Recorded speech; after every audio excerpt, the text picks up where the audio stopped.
This broadcast of Stoughton High School football on the Stoughton Sports Network is brought to you by Stoughton Hospital. For more than 100 years, our neighbors in the Stoughton area have trusted Stoughton Hospital to provide personalized, forward-thinking expert health care. Stoughton Hospital is a proud supporter of WSTO programming, trusted care close to home.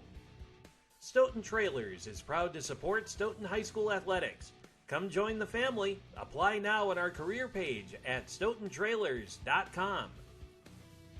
Four Lakes Broadband, robust business-class residential fixed wireless internet service with great customer service. The UPS store of Stoughton. You can't do it all at once, but you can do it all in one place. Hanson Electronics, your local U.S. Cellular authorized agent and Radio Shack dealer.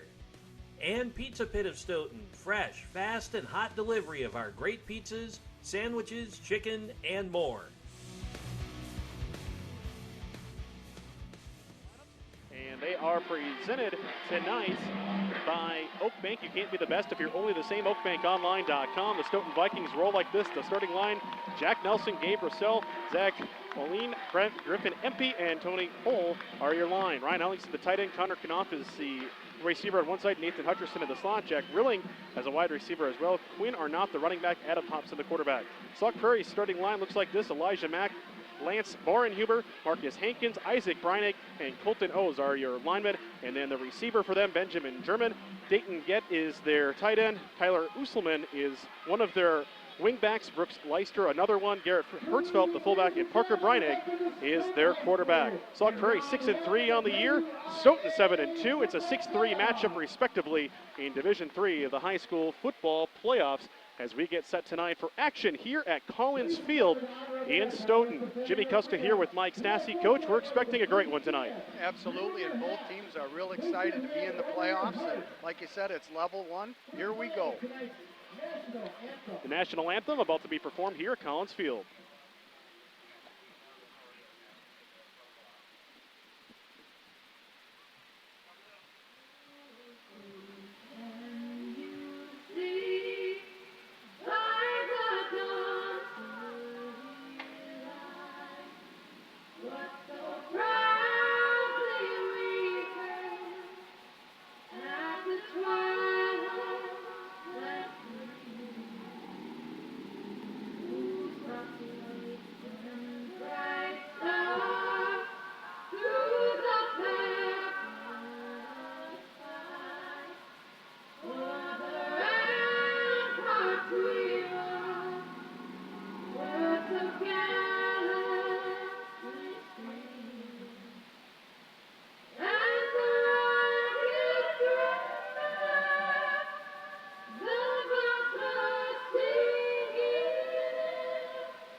We are ready for high school football here tonight. As part of our Trimulcast on the Big Ten 70 radio side, you're hearing us. You're also going to be seeing this game on TBW as well as the Stoughton Sports Network. Jimmy Kuska here along with Coach Mike Stassi as we get ready tonight for high school football here in Stoughton, playoff style in the opening round of the Division III playoffs. The Sauk Prairie Eagles, first time in the playoffs in 12 years since 2007 under first-year coach Clay Iverson, who's currently in his 14th year overall with a career record of 98-47. The Eagles 6-3 this year. Stoughton Vikings fifth-year head coach Dan Prohl, 30-19 on his career, 7-2. The Vikings are this season as we get ready for action here at Collins Field. Our weather report is presented by Stoughton Trailers. A fantastic October evening here in Stoughton. A high temperature to start the game at 43 degrees. It is clear with calm winds tonight here at Collins Field. In other words, when you talk about late October, Coach Stassi, perfect conditions. Yeah, perfect conditions if you like October weather. If you like October weather is the key there, because it could be a whole lot worse as we've seen here throughout the year. Thank you for joining us tonight. It is the A1 Furniture 2019 Round 1 Playoff Bowl. It'll air on Sunday at 1 and Wednesday at 6 on TVW. It's going to air as well on the Stoughton Sports Network. The first airing is tomorrow night at 6 o'clock. And, of course, you're hearing it live on the Big Ten 70 and iHeartRadio. And that is presented by the Shoebox in Black Earth, specializing in service, size, selection, price, and fit. It'll be the Sauk Prairie Eagles receiving. They wear the all-whites, the black helmets, the Eagle logos on the side, some red accents and black trim on their jerseys, and some black striping on the shoulders. And the Stoughton Vikings in the home purples with the white shoulders, white helmets, the Viking logo plastered to the side of one side of the helmet, and the number for the player on the other. All set to go here. Looking forward to this one. Playoff action here at Stoughton High School.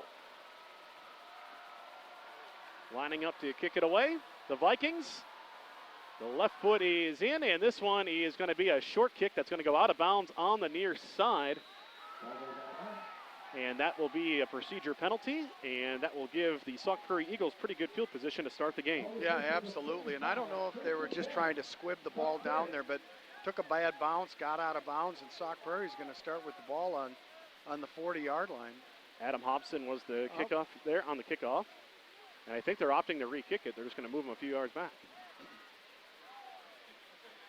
Boy, I tell you what, I love getting the ball at the 40, starting drives. So, but if you got a good return and you want to try something, maybe this is the time to do it. Sauk Prairie uses a number of returners. They'll go triple safeties back there. Usually the tandem is Leike, Usselman, and German are the main options on the return. And you see they've got guys kind of going 2-1, 2-1 in the return team for Sauk Prairie. So now the kickoff coming. We'll try it again here at Collins Field. Hobson tees it up with the left foot. And now we are underway here. It's another short kickoff. It's going to roll to one of the up men, and it's going to be fielded and returned by Chance Davis. And he's not going to get very far. They're going to have the football right around the 31-yard line to start. The Sauk Prairie Eagles will be on offense first, and we're going to get a chance to see this attack. We thought they were going to be more of a running team in the game. We did. They ended up throwing the ball reasonably well against DeForest in Week 5. Yeah, they did, and they've got some versatile athletes that can do both. They just really like to run it better. Ball is spotted just in front of the 30 on the near side of the field. Right hash mark as it is for the offense, right side of the offense, as Sauk Prairie will start on their own 31-yard line, 1st and 10. Double wings in the set, split out one receiver to the left into this offense for Sauk Prairie. That is Benjamin German. Now Breining will shift the offense back. They'll have two backs in the backfield and go two tight ends on the right. They'll motion a man off the left side, and now they'll look to throw. On the run, it's dropped by Usselman, incomplete. Trying to catch him out of the flat. That play had a lot of pre-snap motion. Yeah, it did, and basically running out of the double wing, you get that deep motion and you fake to the fullback. So the play action is really instantaneously, and they threw a little arrow pass out in the flat, just went incomplete, Bill. Just a little bit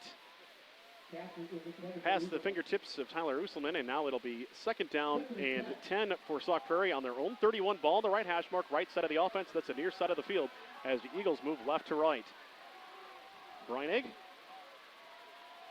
stands off the line of scrimmage, about 4 yards off. They will motion a man across, and they'll shovel it ahead to Brooks Leister, who turns the corner, and he'll have to stretch the football out across the 35 up around the 36, a 5-yard pickup on the play. Yeah, you're going to see a lot of misdirection from Sauk Prairie. When you've got two wings, a fullback and a quarterback that time in shotgun, you're going to have guys going all over the place. So it's really key for Stoughton's defense to really make sure they follow the guards and control their gaps. So that was Leister going for 5 yards on the play. They'll line up now 3rd down, and we'll call it a long 5. On the left hash mark this time, Breinig, 5 yards off the line of scrimmage. And he'll take the snap. He will fake on the give to Hertzfeld, and Breinig will get hit at the 40, tries to push forward, but I think he may be short here. Let's see. Yeah, I think they're going to be a little bit short. No, they're saying 1st down, Coach. Look at that. So he stretched out just enough, maybe on that first motion, to get the 5 yards needed for a 1st down. And that's exactly what you want if you're Sauk Prairie is to move the chains and run the clock and, flip that field. 1st and 10, Sauk Prairie. Ball now near the crown of the field as they move left to right, working off their own 41-yard line. They'll pack them in tight here. Breining under center, and then they'll shift the offense. They'll move Getty to the far side of the offense, and they will Drop back the pass, and here's Breinig. He's hit and he's sacked. The entire defensive line of Stoughton gets in there. Vikings get the sack on that play. Curtis Jaskolke getting in there first. Yeah, an outstanding job of getting the pressure on. The blitz came, and Sauk Prairie just couldn't handle it. And big play for Stoughton's defense right there. Loss of 7 on the play. It'll make it second down and 17 coming up here. Ball spotted now back inside the 35 at the 34 of Sauk Prairie. And they will again pack them in. They'll move Usselman in motion out of the wing spot. Now Barning on the play action. Now he'll turn around, set the screen. Usselman trapped to the backfield for a moment, and he's caught and he's tackled for a loss. First one in on the stop, Derek Hill. And that'll make it third and very long coming up for Sauk Prairie. Maybe a yard back on that play. Looks like no gain. Yeah, just an outstanding job at defense. Everybody, covering their areas in that zone defense right there. And then the pursuit of Stoughton's defense was fantastic as they caught the receiver, the running back in the backfield. It is going to be third down and 18 now as the Sauk Prairie Eagles work off their own 33. Not a lot of plays in the playbook for third and 18, Coach. Not a lot of good ones. Going to have a wing on the left side of this formation, a wing on the right. They'll shift out of that. Single receiver on the near side is German. Now Breinig will put a man back in motion. They'll look to pass, and he's going to get hit and sacked. Breinig is sacked on the play. And blitzing in there and taking him down is Brooks Empey with the big play. And on 4th and long, Sauk Prairie is going to have to kick it away to Stoughton. Yeah, just a great play by Brooks Empey. He just beat his guy, got in there and grabbed Parker Breinig and took him right to the ground. Loss of 8 on the play, I believe, as Empey gets a sack. So 2 sacks and 3 plays for the Stoughton Vikings. And this makes it 4th down and 26. And every Packers fan just cringed when I said that. I'm bringing up some painful memories here.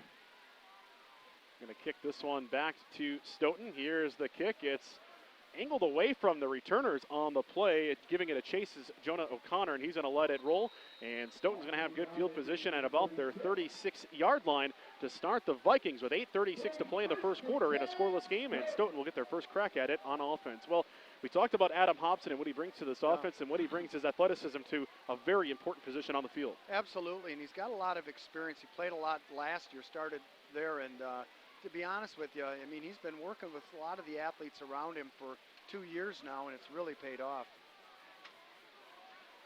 So it's going to be 1st and 10 for Stoughton, and Hobson will operate about 4 yards off the line of scrimmage. 2 receivers to the right, 1 to the left. Quinn Arnott in the backfield for Hobson. Hutcherson split out to the far side. They will shift a receiver in on this run play, and look at that. Sauk Prairie's defense answering the bell on the first play. Garrett Hertzfeld popping off the pile first. No gain on that carry. You know, I couldn't tell if that's a blitz or just a run blitz, and he saw it and just filled a gap. And I'm talking Garrett Hertzfeld, number 8. But he's a big middle linebacker at 6'2", 230 pounds, and boy, he brings the wood. Stoughton will have the football, second down, and it's 10. It's just in front of the 35 at the 36. Ball on the right hash mark of their offense. Far side of the field as they operate.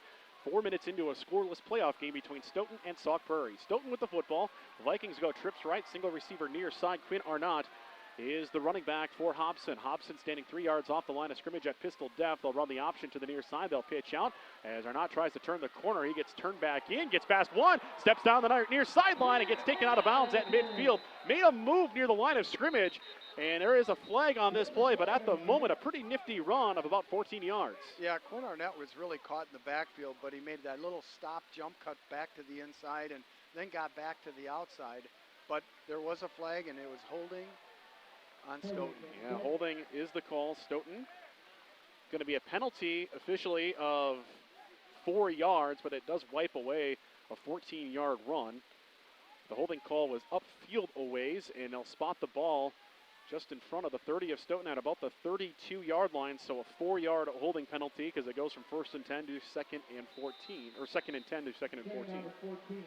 7:42 and counting in this opening quarter, scoreless game. Stoughton breaks the huddle as they'll go 2 receivers to the right and 1 to the left. Hutcherson in the slot on the far side. We've seen him for a couple of years. We know what he can do.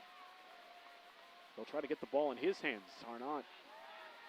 The backfield, Empey in the backfield. They'll pass to the near side. It's caught. It's going to be short of a first down, but just a quick little route to the near side as Connor Knopf gets it and works it to a manageable 3rd down and distance here, 3rd and 4. Yeah, that's just a great job by Adam Hobson. You know, just trying to use his 2 downs. He's got 2nd and 3rd down to get that 1st down, and he picked up quite a bit of it, and it's really making it a 2nd and short on just a little hitch pass. 3rd and 4 coming up. Stoughton has the football. It's spotted at their own 42-yard line, near side of the field. That's the left hash mark. Wide side of the field, there's 2 receivers and an H-back in. Kanoff is on the near side here. Hobson gets ready to operate. At pistol depth, trying to draw him off sides on a hard count. Hobson back to pass, looking to his left. Nobody there, flushed out to his right. Throwing on the run, and he's got it completed to the far side of the field. That'll be a 1st down to Nathan Hutcherson, about a 6-yard pickup. 1st and 10, Stoughton. Yeah, Nathan Hutcherson was in the slot. The outside guy ran a fade, and then Hutcherson ran it out underneath it and was open on the sidelines. Nice, easy pitch and catch. Good job, Stoughton, 1st down.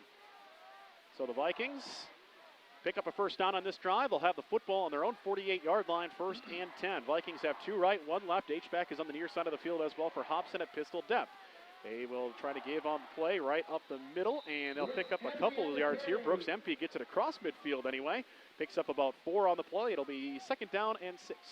Just an inside zone run there, and Quinn Arnett, I believe, was the ball carrier, and just did a great job of lowering his shoulder pads and really driving it and getting as many yards as possible. 2nd down and 7, ball spotted at the 49 of Sauk Prairie, so the Vikings have worked it now into the territory of the Eagles. Again, as a playoff opener tonight, Division III style, approaching the midway point of the 1st quarter in a scoreless game. MP, the tailback, behind Hobson. Again, at pistol depth, balanced offense here as they will give to MP right up the middle, and he's dragging defenders with him into the secondary and down around the 35-yard line. 1st down, Stoughton, a pickup of 15 yards on the play. Yeah, MP is a big running back as well, and that time he just took the ball right up that 0 hole for a lot of yards. 1st and 10, Stoughton at the Sauk Prairie 34. Ball right on the crown of the field here, grass field here at Collins Field. MP's going to get another carry right up the A-gap, and this time picks up good yardage. Hits it inside the 30 down to the 29-yard line. It's going to be 2nd down and 4 coming up. Yeah, Brooks MP is 6'2", 215 pounds, just a junior. And, you know, his power is pretty tough to stop. And make it 2nd and 4 coming up here. A 6-yard pickup on that 1st down play. Hobson wheels and deals as, again, same play almost essentially. They'll put it right back up the middle, telling Sauk Prairie, come and stop it if you can. And this time gets it to the 25, a yard short of the sticks. It'll be 3rd down and short, and a flag comes out way after the play. You wonder if it had to do with some jawing going on, because the play seemed to be done. Well, at the moment, it's a 5-yard pickup, dead ball foul. It's an unsportsmanlike conduct penalty against Stoughton. So, looks like it was no gain where they spotted him, and they'll move him 15 yards back from there. Well, that was the line of scrimmage, excuse me. So instead of it being a 5-yard gain and 3rd and 1, it's going to be 2nd down and 20, I believe, if the penalty is accepted. And of course, they are going to accept it. But if it was a dead ball play, shouldn't it count after the 5-yard gain? And I think it did, and that's going to make it 7. Yeah, it's going to make 15. it. Yep. So actually, it'll make it 3rd down and 15. Now that we get our yes. Get everything right here. So 3rd down and 14 as the 1st down marker is right at the 25. So we'll call it 3rd and 15 here for Stoughton after the penalty. So yeah, MP got the short gain to make it 1 yard to go, but then the 15-yard penalty will make it 3rd down and 16 here. Hobson back to pass, looking to the right, throwing to the right. He's got it completed out in space, short of the 1st down marker, and he'll get it to Rilling on the far side, and they'll be about 4 yards short. It'll be 4th down inside the 30, coach. Is this 4-down territory? Absolutely is, and Jack Rilling ran a nice comeback. Looked like he was running a fade, broke it off, and got a great completion to make it a 4th and about 4. Very manageable 1st down opportunity. 12-yard pickup on the play. 4th and 4 coming up for Stoughton. 2 left, 1 to the right for Hobson at pistol depth. Empty in the backfield. Hobson surveys, gets the play in. Checking to his right. Trying to draw Sauk Prairie offsides for the freebie, but now Hobson winds up throwing for the end zone. This one is going to be just past the fingertips of the diving receiver. And the Vikings will turn it over on down. Sauk Prairie's defense holds, and they'll take over on their own 28-yard line here with 5:20 to play in this opening quarter. Yeah, that time we just threw a fade pass down into the deep part of the end zone, and it looks like the receiver that was going for the ball is a bit hurt, a little shaken up. Hopefully he's all right. Yeah, he's way beyond the far pylon, and he's still over there wincing a bit. He's got a long ways to go to get to the near side, so they are going to hold things up just for a bit until they can get him back over here. Yeah, he is hurting over there. He's still back on the far corner of the end zone, so they're going to tend to the receiver for a moment, let the teams huddle and talk about it here for just a second. What laid out for it, though, he really gave it a great effort. You are listening to the A1 Furniture 2019 Round 1 Playoff Bowl and the Game of the Week presented by the Shoebox in Black Earth. Well, you saw in that play when they were stretching there for that corner of the end zone, Coach. When you lay out for a pass like that, weird things can happen. You land a little awkwardly, you knock the wind out of yourself a little bit. Weird things can happen in a situation like that, but they will bring the player to the near side and to allow him to be tended to here on the near sideline. It's tough when you have an injury early in a game, especially if you're one of the upperclassmen in a game. He's a junior, but it's still tough when you have that situation early in a game. Meanwhile, for Sauk Prairie, the defense getting a big stop. They'll have the football on their own 28-yard line, 1st and 10. Yeah, absolutely. And if you're Sauk, I'm wondering if they get right back to the run. And I know they threw a lot on that first possession, something they don't do great. They really run the ball better. But maybe they were doing that maybe to set up the run. We'll see. But run the ball if you're Sauk. Ball is going to be spotted on the crown of the field, right in the middle of the field for Sauk Prairie, 1st and 10. First down marker at the 38. Sauk Prairie moves left to right. 5:20 first quarter, scoreless game. Breinig ducks in under, has Usselman in the wing moving around. They will hand to Usselman coming around, and he uses that full head of steam to try to turn the corner near side, and he's going to be hit and taken out of bounds. About a 15-yard pickup, but a flag on the play. And the official picks up the flag and tosses it 4 yards further up the field. So I'm curious, because this one was thrown trailing on the play, and it's going to be a holding penalty against Sauk Prairie well upfield. Yeah, I think it was a holding call by one of the receivers downfield. So it won't take them back to a 1st and 20 situation, but more like a 1st and about 12. So wipe off that 15-yard run. Yeah, it's going to be, I guess, effectively a 2-yard penalty on Sauk Prairie. So it'll be 1st and 12 with 5:12 to play here in this first quarter. Scoreless game between these teams. Didn't expect a lot of scoring. Both teams play pretty sound defense. Pretty active defensive fronts. Both teams like to use those linebackers, especially crashing up the middle. Single wing this time for Parker Breinig and the Sauk Prairie Eagles. And a turn and a give to the fullback Hertzfeld, and I think he slipped back to the line of scrimmage, maybe lost a yard there. I think he slipped right into Jack Nelson's arms, too. Boy, is Jack Nelson ever a big defensive tackle for Stoughton. And I believe he's going to Wisconsin, Jimmy. Yeah, he is going to Wisconsin. He's going to play in the Army All-American Bowl as well. A lot of honors going his way. Tell you what, if you're a top lineman prospect in Wisconsin, you're going to get a lot of attention no matter where you're at. Yeah. 2nd down and 13 coming up here for the Sauk Prairie Eagles. Ball spotted on the near hash, or just inside the near hash mark, right side of the offense. Double wing set for Parker Breinig. Fullback is Hertzfeld. Back to pass. Breinig steps up. He gets his. He throws. And the receiver on the play, Usselman, climbs the ladder but can't get to it. Incomplete pass. Yeah, that time you ran a slant with an arrow. That's the route combination. And he looked hard at the slant. Wasn't open at all. Linebacker kind of went with the slant. Tried to throw that quick out, that little arrow pass, but overthrown. Total offense for Sauk Prairie, -7 at the moment. It's just their 2nd drive of the game. 4:14 first quarter, still scoreless. 3rd down and 13 coming up. Our game broadcast today presented by Group Health Cooperative. You are better together with GHC on your side. 3rd down, 13. Sauk Prairie, 2 receivers left. In this set, single wing on the left side of the formation as well. Tight end covering on the near side. Hertzfeld rushes out. They set up a toss play. He gets tripped up in the backfield as Stoughton plays contain and does it well. When you're on an island like that on the far side of the field, you really, really have to play your spot. And getting the stop there is leading tackler Rudy Detweiler to make the play for Stoughton, forcing a 4th down and 13. Outstanding job by Rudy Detweiler as he came up from his outside linebacker position and really got some great depth and was able to trip up the running back, Garrett Hertzfeld. Brooks Leister on to punt.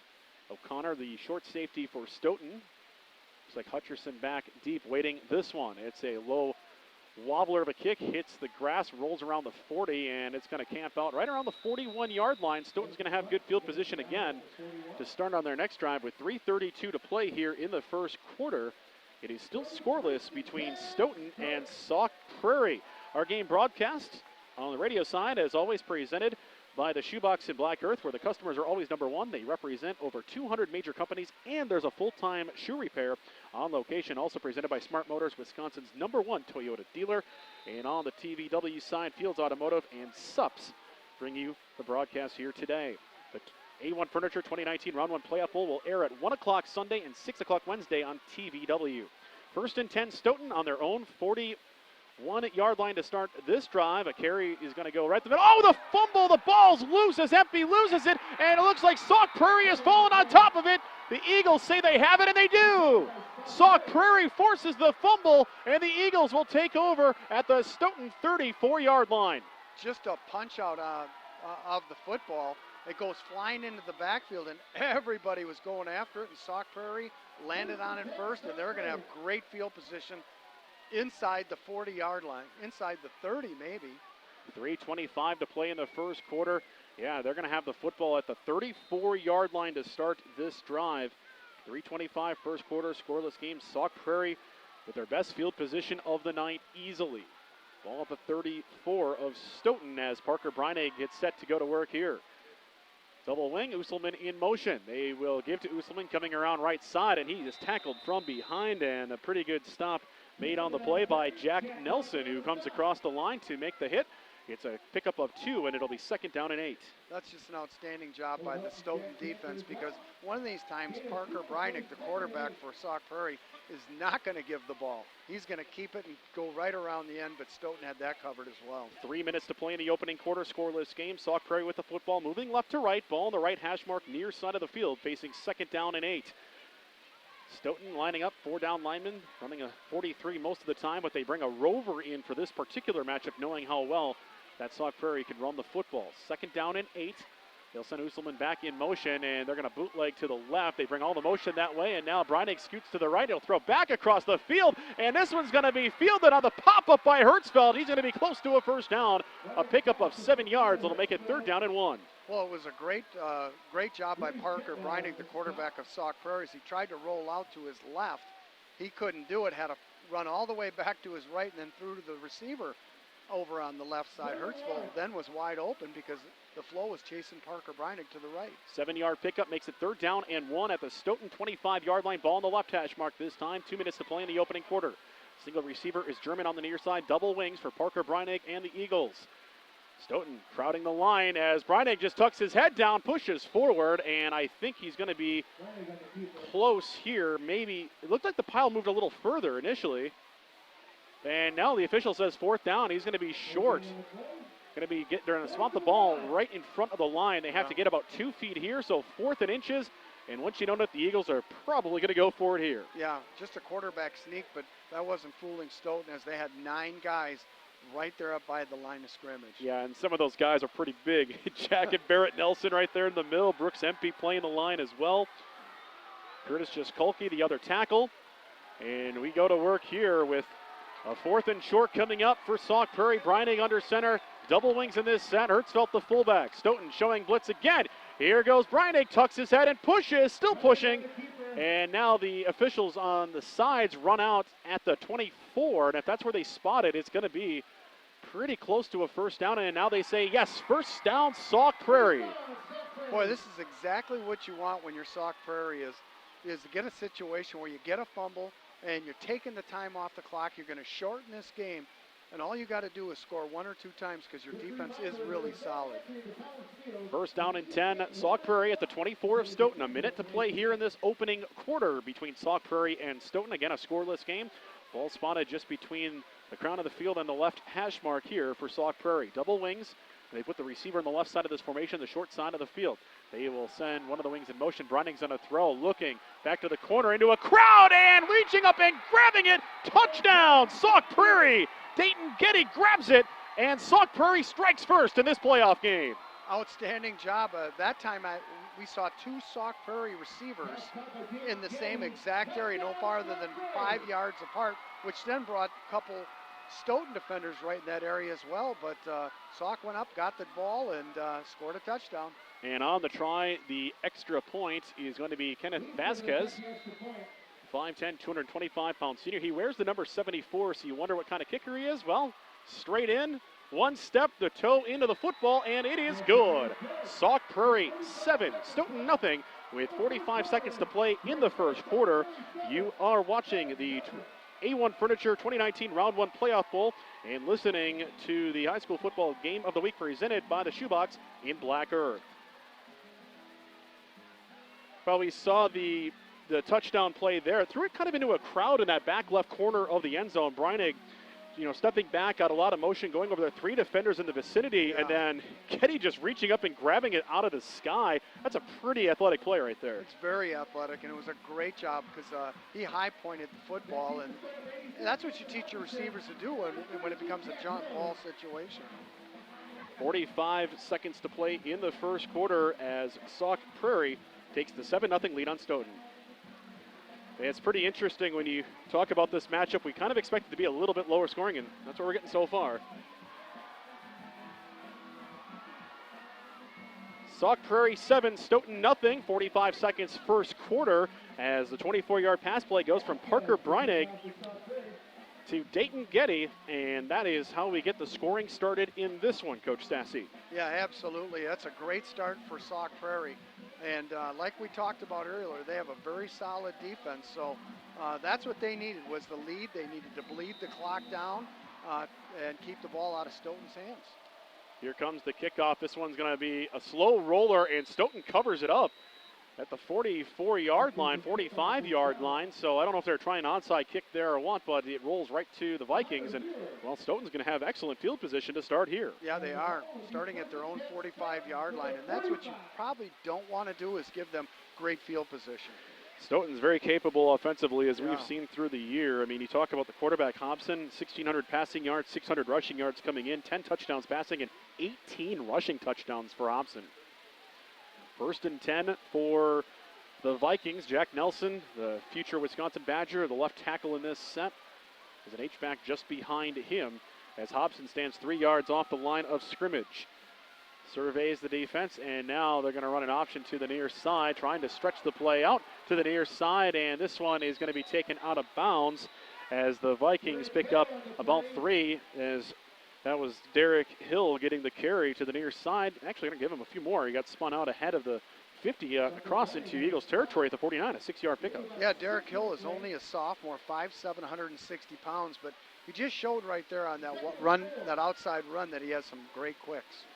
Derek Hill came into the game, 15 carries, 79 yards, and a touchdown on the season. Makes it 2nd and 4 at the Sauk Prairie 49. He is back in there behind Hobson with 2 receivers right. Single receiver to the near side. Thompson at about pistol depth, and he'll drop back the pass. Just a quick out. They'll get it to Hutcherson. Hutcherson turns the corner at the 40 to the 30 as he stumbles out of bounds. He's going to be in front of the 35 to the 33, but there is a flag on the play for holding. So hold everything, pun intended. And the referee again flips the flag a couple of yards up the field. So it goes from being 2nd and 4, and now it's going to be 2nd down and 15. So this ends up being an 11-yard penalty and wipes away a pretty good pass play. Yeah, it does. And there was definite holding, as everybody could kind of see coming off the edge. And it was just a great job by Devin Vaskar, who beat his offensive lineman and was in the backfield, so he was held on that play. 2nd and 15 now for Stoughton. 3 penalties, 30 yards for the Vikings. 1 penalty, 2 yards for Sauk Prairie. 26 seconds in the opening quarter. Sauk Prairie 7, Stoughton nothing. Hobson at pistol depth again. 2 receivers on the near side, pretty close to each other. Single receiver on the wide side, far side of the field. And now we have a stoppage before this one gets going. I don't see a flag on the field. And now one of the near officials, there is a flag on the field, runs over and indicates the penalty against Sauk Prairie. So an offsides penalty. We'll move it 5 yards back, so it'll be 2nd down and 10 now at Stoughton's own 45-yard line. 17 seconds to play in this opening quarter. 7-0 lead for Sauk Prairie. Hobson again, 2 receivers near side and 1 receiver to the far side, wide side of the field. I don't know if the play call changed here. On 2nd and 10. Back to pass Hobson, looking near side. They're going to float it to Hill on the screen, and he nearly gets past the initial tackler there. Brooks Leister hangs on. And Hill's only able to pick up 4 or 5 yards on the play, and we do have an injury on the field, and it is the end of the first quarter. At the end of one, it is Sauk Prairie 7, Stoughton nothing. You're listening to the A1 Furniture 2019 Round 1 Playoff Bowl and the Game of the Week presented by the Shoebox in Black Earth.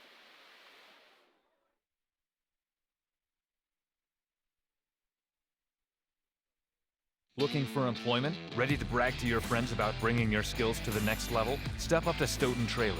We offer a wide range of employment opportunities and great benefits in a job that starts where you want, when you want, and can change everything. No experience required. Apply now.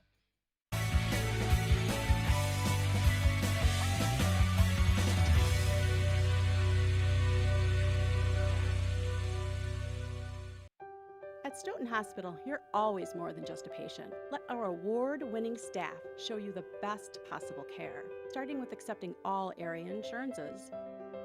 Stoughton Hospital, trusted care close to home.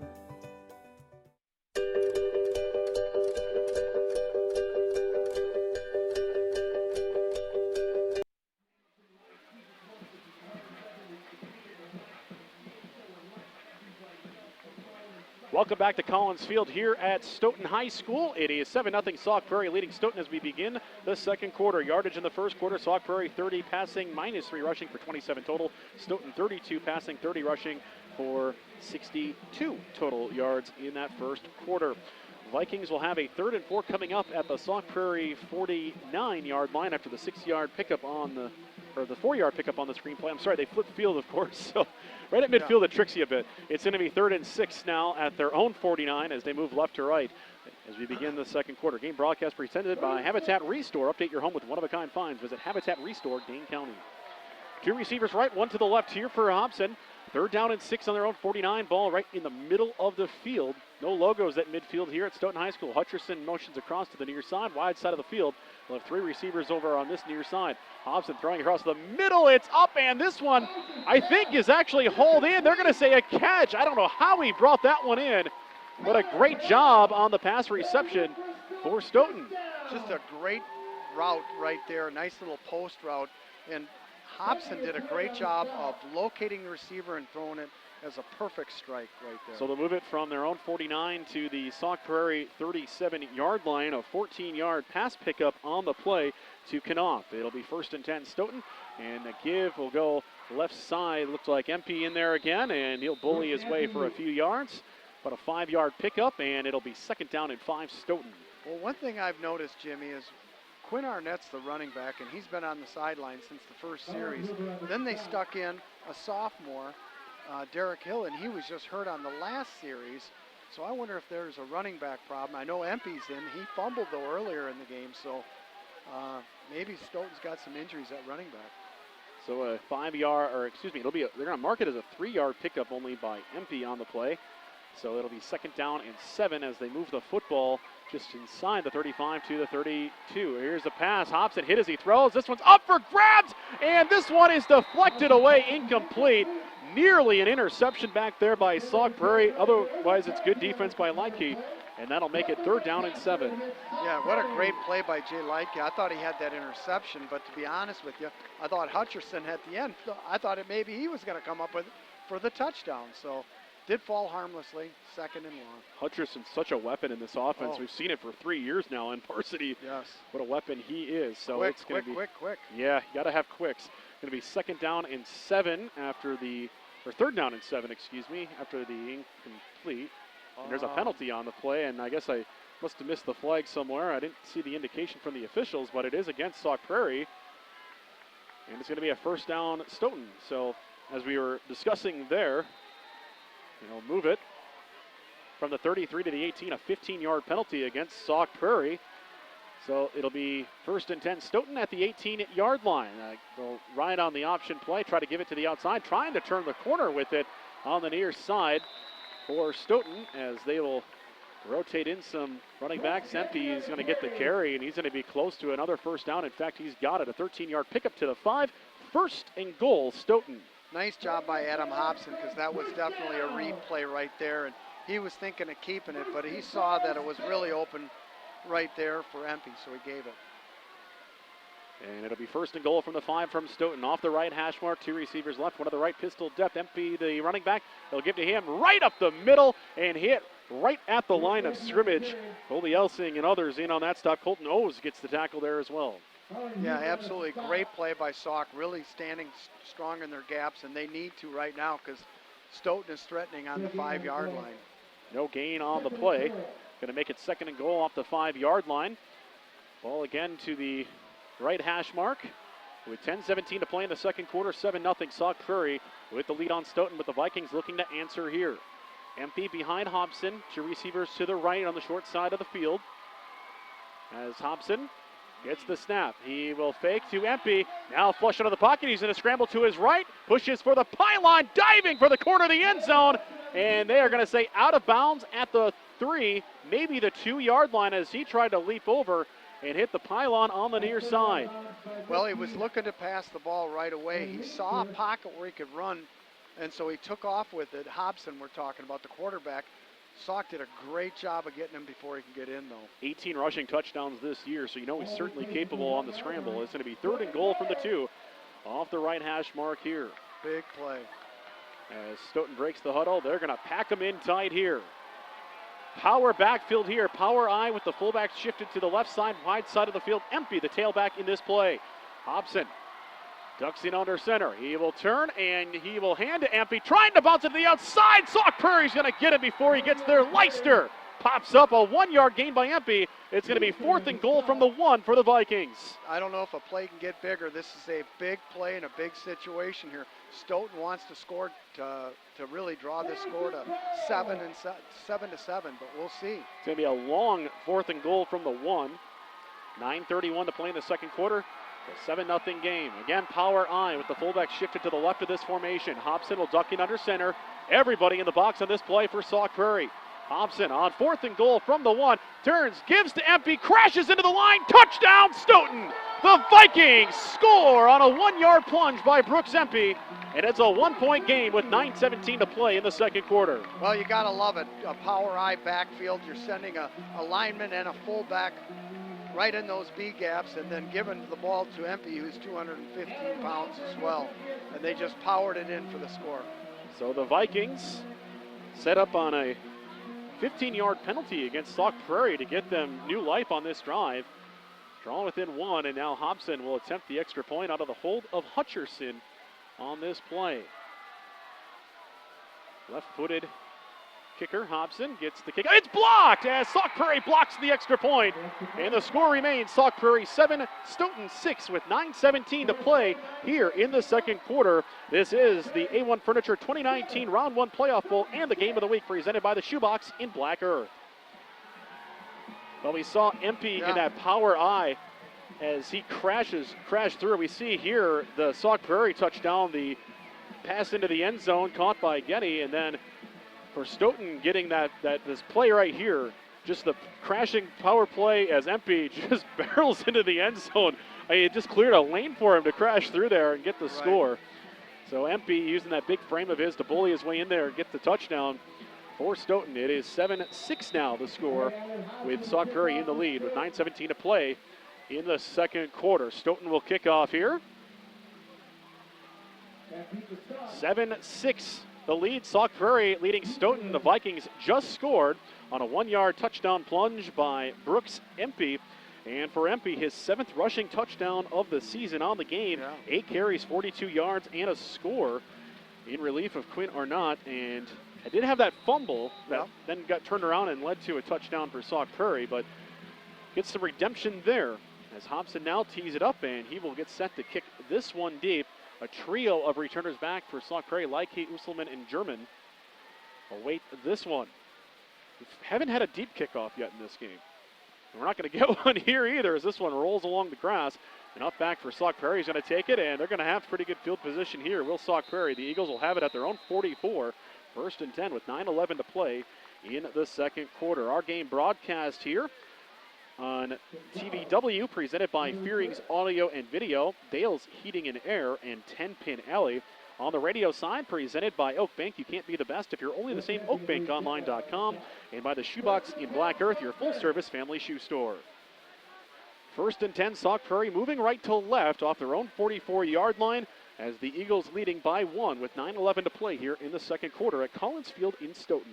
Well, it was a big blocked extra point by Jay Leidke on that. Coming off the left edge, he showed his quickness and was able to lay out and get that block. And, you know, you never know. 1 point may be the big difference. It is typically that way in a close game, and we expected this one to be a relatively close game. The upstart Eagles and the Vikings trying to establish themselves as a playoff regular co-champions of the Badger South this year. Usselman in motion. Breinig will give to the upback Hertzfeld, who's going to drag some defenders for an 11-yard gain into Vikings territory, down to the 45. First down, Sauk Prairie. What I like about Sauk Prairie's offense is, yeah, you've got a lot of things in motion.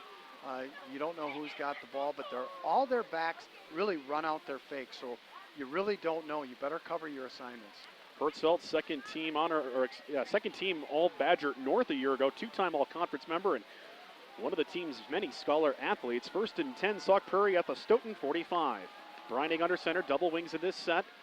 Hertzfeld offset to the right, and this one's going to be a quarterback keeper off to the near side and gets tripped up right away, as it looked like Barrett Nelson was the one that got back there and tripped him up. Yeah, absolutely. That was one of those where you fake to Hertzfeld, quarterback keeps it, Parker Breinig. Just a great play by John Harmon, the outside linebacker, who was able to trip up Parker. So maybe a loss of 1 or 2 yards. How about some appreciation for the quarterback wearing a jersey number that's a non-traditional quarterback number? Number 22, Parker Breinig. Operating the dials here for the Eagles. Again, double wings in this set on the left hash mark, near side of the field, moving right to left. 8-10 second quarter, 7-6 Sauk Prairie. The Eagles of Sauk Prairie with the football. Usselman in motion, and the football is going to be given right up the middle, and it's going to be Hertzfeld, and he gets slammed down after the play, and there are 2 flags now right at the line of scrimmage. So this one is probably going to be for a late hit of some sort. Although it didn't seem like it was that late to me. No, it didn't. The whistle blew, and then the play continued, and the defensive Stoughton guy slammed down Hertzfeld and got called on that. Yeah, no gain on the play for Hertzfeld statistically, but a 15-yard penalty is going to give Sauk Prairie a free first down. So it goes from being 3rd down and 12 to 1st and 10, deeper into Stoughton territory. Ball spotted at the 22-yard line. Now the 4th penalty on Stoughton for 45 yards. Those are killers, and you can't be doing those things in big games like this because you don't. It's already tough enough to fight your opponent. Now you're fighting with the penalties as well. 7:50 second quarter, 7-6 the lead for Sauk Prairie. Sauk Prairie has the football, 1st and 10 at the 22-yard line of Stoughton. 2 receivers to the left, tight end Getty covering on the right side. They will hand it right up the middle, and this one is going to be Hertzfeld as he stays in the crowd, and they'll pull him down inside the 30 down to about the 29-yard line. 3-yard pickup by Hertzfeld. Well, what I'm noticing with Stoughton's defense is everybody's real close on 1st down to the line of scrimmage, knowing Sauk probably wants to run the ball. And your term I'm going to use is a lot of turkey stomping going on by Stoughton's linebackers. Turkey stomping is what my coach Daryl Gago at Flambeau called it, and I thought it was appropriate because that's about what it looks like. So. It'll be 2nd down and 7, just inside the 30 to the 29 of Stoughton for Sauk Prairie. 7 to play in the second quarter, a 1-point lead for the Eagles with the football.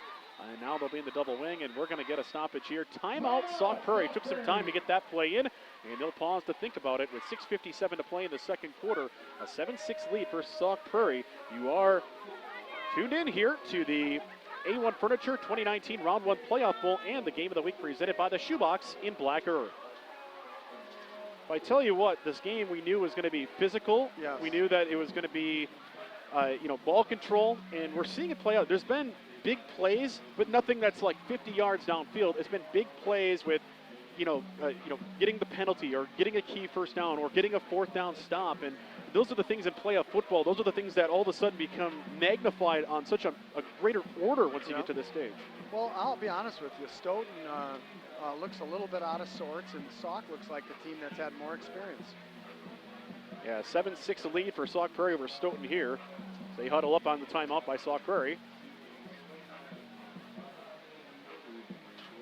It is 7-6 Sauk Prairie leading Stoughton with 6:57 to play in the second quarter. Sauk Prairie took a timeout, took some time to discuss the play here. Game broadcast on TVW presented by Cardinal Heating and Air and the Chocolate Caper. And on the radio side by Chalmers Jewelers. When you want to show her just how you feel, Chalmers Jewelers and the Shoebox in Black Earth, your full-service family shoe store. 2nd and 7 coming up here for the Sauk Prairie Eagles. On the left, hash mark near side of the field, moving right to left. A little less than 7 minutes to play in the second quarter, leading 7-6 as Parker Breinig with double wings and Garrett Hertzfeld off to the right wide side of the field in this set. Usselman goes in motion. They will give to Usselman, and he'll try to turn the corner on the right side, and he does, and gets met immediately. A flag trailing on the play near side. Stoughton says the ball popped out at the end of the play, and they're going to say Stoughton football. The call comes in from the far side. The Vikings force a turnover around the 20-yard line, but there is a flag on the play. Yeah, and a lot of times those wide runs, Jimmy, it's going to be a holding call, and probably on the offense. So we're going to get the indication from the official as he'll catch the football, and they're going to. I'm curious where they're going to spot the football here now, because the fumble on the play on the far side, wide side of the field. Oh boy, yeah. There was a penalty on the play, and we haven't gotten the indication of what that is yet, and we're about to. So it's a holding call against Sauk Prairie. Good call of Coach Stassi. And then a personal foul penalty against Stoughton on the play, offsets. So we're going to replay this down. Oh boy, is that another situation where but if it was a dead ball personal foul, that means the fumble had already occurred, but I don't think he said it was a dead ball there. So he said it was offsetting though, right? So that was the indication. They're going to try 2nd and 7 again from the Stoughton 29-yard line. Boy, does that hurt Stoughton right there, though. That is a huge turn of events right there. Well, now everybody gets sent to go to work here on this 2nd and 7 out of that timeout. And they spot the ball now right on the 30-yard line, so I guess Sauk Prairie got penalized a yard after all that.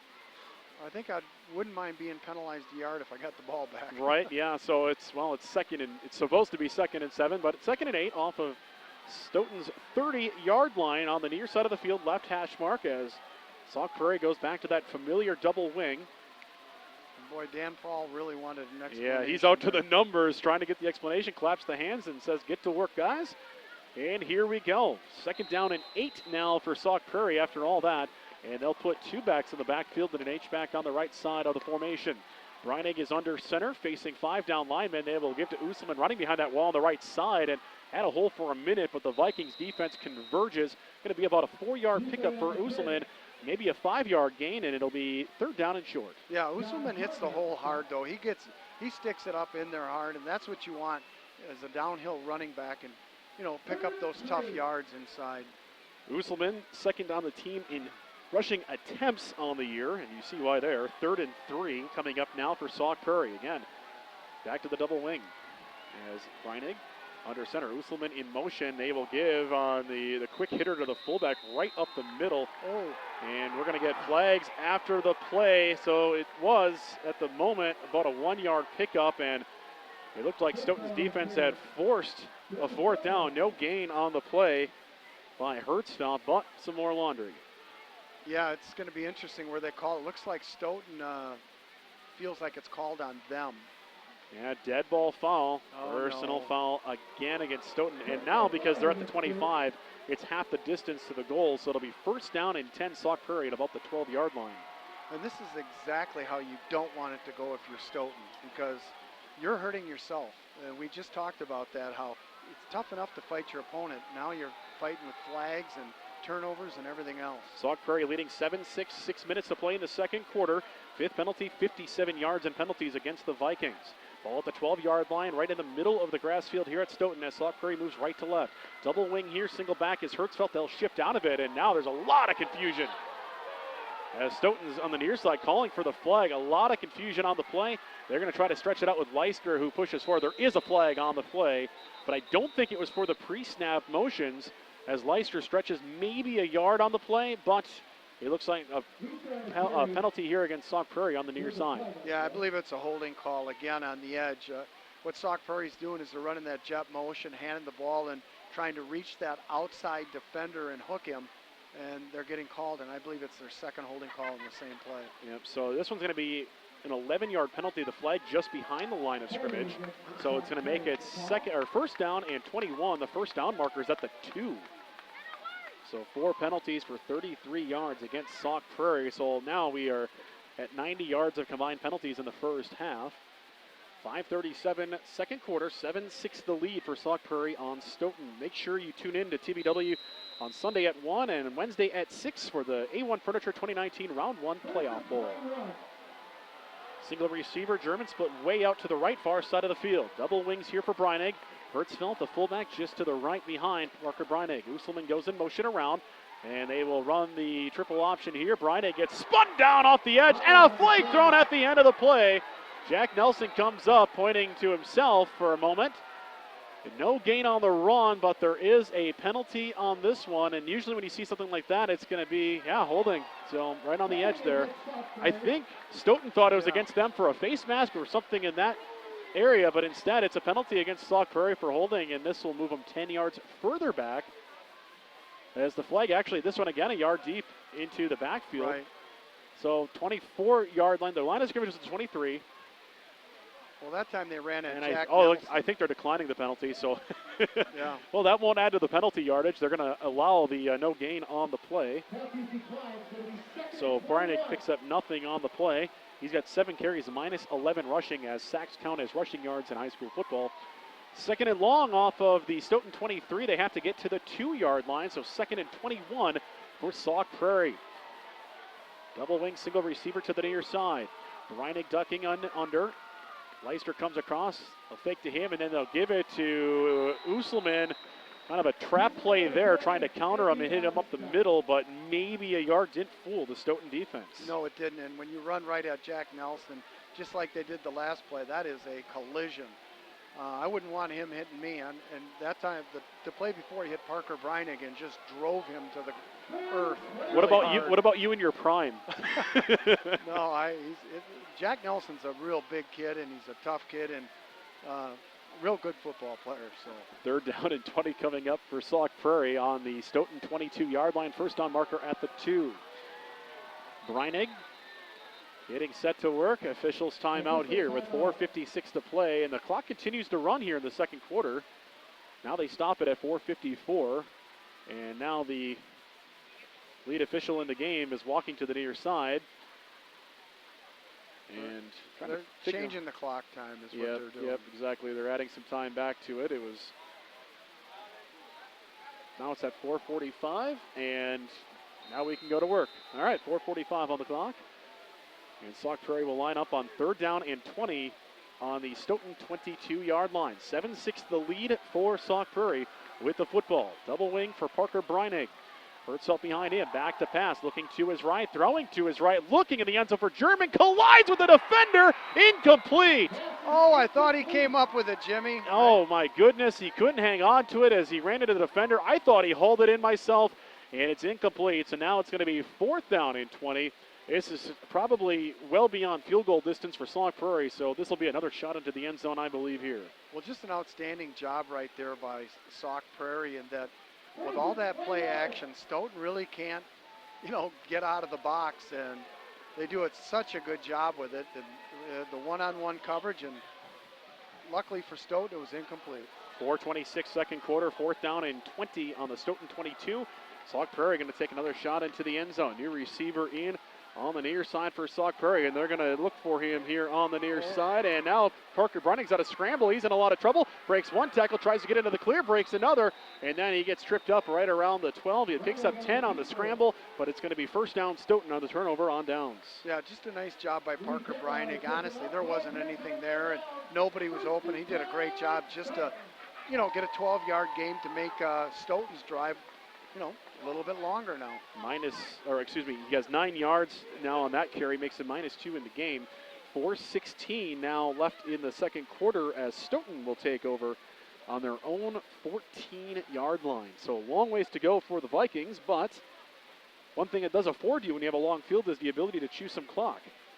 Absolutely, and with 4 minutes left, look to see Hobson maybe throw the ball a little bit more on this drive. He's going to go empty backfield, just as you said, Coach.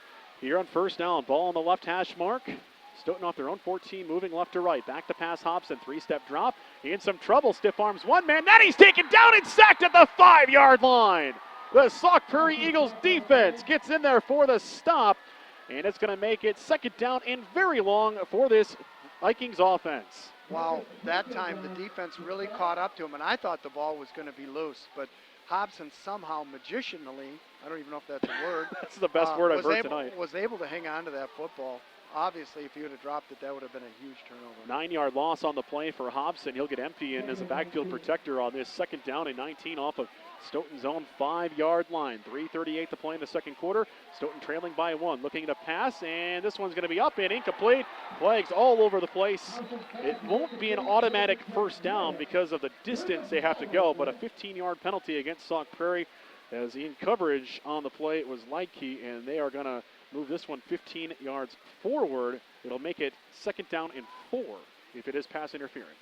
But boy, does that get Stoughton right out of the hole. I mean, to get 15 yards on that play really, helps get them, better field position. Yep, so it'll be 2nd down and 4 now for Stoughton after they mark off the 15-yard penalty. So another penalty against Sauk Prairie. 5 penalties, 48 yards against the Eagles, as the football will now be set up right at the 20-yard line of Stoughton. Stoughton with the football, 3:33, 2nd quarter, down by 1. MP behind Hobson, 3 receivers, 2 right, 1 left. So he works out about pistol depth and gives to MP, and he'll take a crowd with him pretty close to a 1st down. In fact, he's got it, a 6-yard gain. Yeah, just a great job by that offensive line of Stoughton's. And, of course, when you got MP, and we've talked about him, a big running back, he just gets behind that offensive line, and they just drive and scrum that way to the 1st down. 9 carries, 48 yards for MP. 1st and 10. Stoughton on their own 26-yard line as they run some, it's not quite 2-minute drill, but still got a little over 3 minutes to work on this drive. MP's going to take it, bounces it left side, has some good room to work here, and he'll get taken down shy of the sticks, but not before he picks up some tough yardage there. 8 yards on the pickup, far side on the play, left side of the offense, and it's going to be 2nd and short now for Stoughton. Yeah, MP's got really good speed for a guy his size, and I thought Hobson was going to pull the ball on that one and take it. 8-yard pickup officially for MP. Up to 56 yards rushing, 2nd and 2. Stoughton on their own 34-yard line. And now this play gets stuck in the backfield. This one is going to be dropped for a big loss on the play as Brooks Leister in there, making life miserable for the Vikings offense. And it's going to be 3rd down and 5. Well, that time, Sauk Prairie was just coming with an all-out blitz, thinking, Stoughton was going to run the ball and caught him. 3rd down and 5 coming up here for Stoughton. Ball on the right hash mark. 2 receivers right, 1 to the left. 2:16 to play in the 2nd quarter. Vikings down by 1. Hobson back to pass. Looking left, now looking to the right. Throwing to the right to the sideline. And this one is going to be hauled in by Nathan Hutcherson. Toe taps the sideline, an 8-yard pickup, and a 1st down Vikings. What a catch by Hutcherson. And to keep his feet in bounds is very, very athletic play on his part. That is a heck of a catch there by Nathan Hutcherson. 8 yards on the pickup and a 1st down for the Stoughton Vikings on their own 38-yard line. 2:07. Clock does stop as the play went out of bounds here in the 2nd quarter. 7-6 Sauk Prairie leading Stoughton. 2 receivers left, 2 to the right. Hobson at pistol depth with MP to his right. And now we have a timeout on the field. An official's timeout. Dan Prohl's going to use the opportunity to yell in some instruction here. And we have a procedure penalty against Stoughton. So moving back 5 yards. They'll make it 1st and 15 now for the Vikings on their own 33-yard line. Same formation, 2 left, 2 right. Ball on the right hash, near side of the field for Hobson at pistol depth, 3 yards off the line of scrimmage. MP on his right hip. Here's Hobson back to pass, looking, throwing near side, and this one's going to be hauled in along the sidelines. Rilling gets it, and he's going to be close to a 1st down, about a yard short of it, in fact. A 14-yard pickup on the play. Outstanding job by Jack Rilling to haul that ball in. Like an 8 to 10 yard out right there, and the ball was high and outside and was able to secure it before his feet went out of bounds. 2nd catch for 26 yards for Rilling. 2nd down and 1, and now Stoughton works off their own 47-yard line. Ball still on the near side of the field as Stoughton moves left to right. Here's a blitz off the edge. Stoughton is going to pass. Here's Hobson, gets it complete, and this one's going to be caught by Hutcherson. Bounces off a tackler and gets to the 35, to the 30, scoots in down to the 27-yard line. Big play for Hutcherson. First down for Stoughton, and that is going to be a 26-yard pickup. And a lot of it was after the catch. Hutcherson does a great job of eluding people and dipping and diving and using his speed to the outside, and was able to pick up much-needed yards for Stoughton. 3 catches, 40 yards for Hutcherson. 1st and 10, Stoughton at the 27 of Sauk Prairie. 1:51, second quarter. Clock stopped as Hutcherson went out of bounds. 2 left, 2 right. Hobson back to pass in the face of a blitz, and he'll throw to a sliding receiver near side. And that one was not able to be hauled in on the play by Ellingson, the intended receiver, the closest receiver on the play. 2nd and 10 coming up for the Stoughton Vikings. Yeah, this time, and you're going to see this quite a bit, Jimmy, I believe, is Sauk is just keeps bringing linebackers, but you really don't know which one is coming, and they're mixing it up real well. It's going to be 2nd down and 10 for Stoughton at the 27 of Sauk Prairie. We'll remind you that this is the A1 Furniture 2019 Round 1 Playoff Bowl on TBW. It'll air Sunday at 1 and Wednesday at 6. 2nd and 10. Stoughton at the Sauk Prairie 27, trailing by 1, 1:48 left in the first half. They will ride and give to Empey. He'll try to stretch it out to the left side of the formation, far side of the field. Gains maybe a yard or two, and then a timeout taken by the Stoughton Vikings. 1:39 to play in the second quarter. Sauk Prairie 7, Stoughton 6 in the A1 Furniture 2019 Round 1 Playoff Bowl, and the game of the week presented by the Shoebox in Black Earth. Tell you what, this drive for Stoughton starting back on their own 14. Man, that sack put them back on their own 5, but they got that pass interference penalty on this drive that really gave them new life. Yeah, it did, and Hutcherson is really a playmaker. He's a guy that really Stoughton needs to get the ball to a little bit more, I think. Yeah, Empey has been doing good. Hutcherson on this drive, you know, we know that what he's capable of offensively, a tremendous weapon, and he has had that 26-yard catch on this drive, had the toe tap on the near sideline as well on this drive. So they are trying to get some points here, possibly to take the lead. The 2 field goals made this year by Adam Hobson have come at 20 and 24 yards, so they have to get a lot closer to think about getting a field goal for the lead here in this one. 1:39 to play in the second quarter. It is Sauk Prairie 7, Stoughton 6, but Stoughton with the football facing a 3rd and 8 at the Sauk Prairie 26-yard line. Plenty of time though, 1:39 left in the second quarter, 2 timeouts left for Stoughton, but 3rd down and 8 with 3 receivers right, 1 to the left for Hobson. And Hobson with Empey behind him. Back to pass. Good protection. Steps into his throw across the middle. This one is going to be incomplete. Looking on that inside pattern for Hutcherson, who works so dangerously out of the slot, but it does make it 4th down and 8 now for Stoughton, and I would imagine they're going to go for it here. Absolutely, and great protection by Stoughton as they were able to pick up the blitz and give Hobson some time to throw the football there. Just a little bit off target, but Hutcherson's the guy you definitely want to go to. Rare misfire for Hobson in this game. 8 of 10 passing for 94 yards in the contest. Snapped a string of 3 straight completions. 4th and 8 for Stoughton. Ball in the crown of the field. Diamond formation on the near side. Trips right, left side, 1 receiver. Empey behind Hobson to offer some pass pro here as Sauk showing some blitz. 5 rushers in. Great protection here. Hobson, though, in some trouble being chased down. Now he's going to try to tuck and run, and he is going to get to the far sideline out of bounds. And there is a flag on the near side. So at the moment, Sauk Prairie is forced to turn over on downs, but there is a flag on the far near side of the field, well away from where the play ended. Yeah, not sure what that's going to be or who it's going to go against, but this is a big penalty. Well, if it's a 5-yard penalty against Sauk Prairie, it won't make it a first down if it's an offside. Or someone lined up in the neutral zone. Oh, it's a 15-yard penalty again, or no, it's a defensive holding penalty. So that's against Sauk Prairie, so it goes from being a 4th and 8. So get the huddle going. Stoughton's going to keep the football. Right. It's going to be a first down.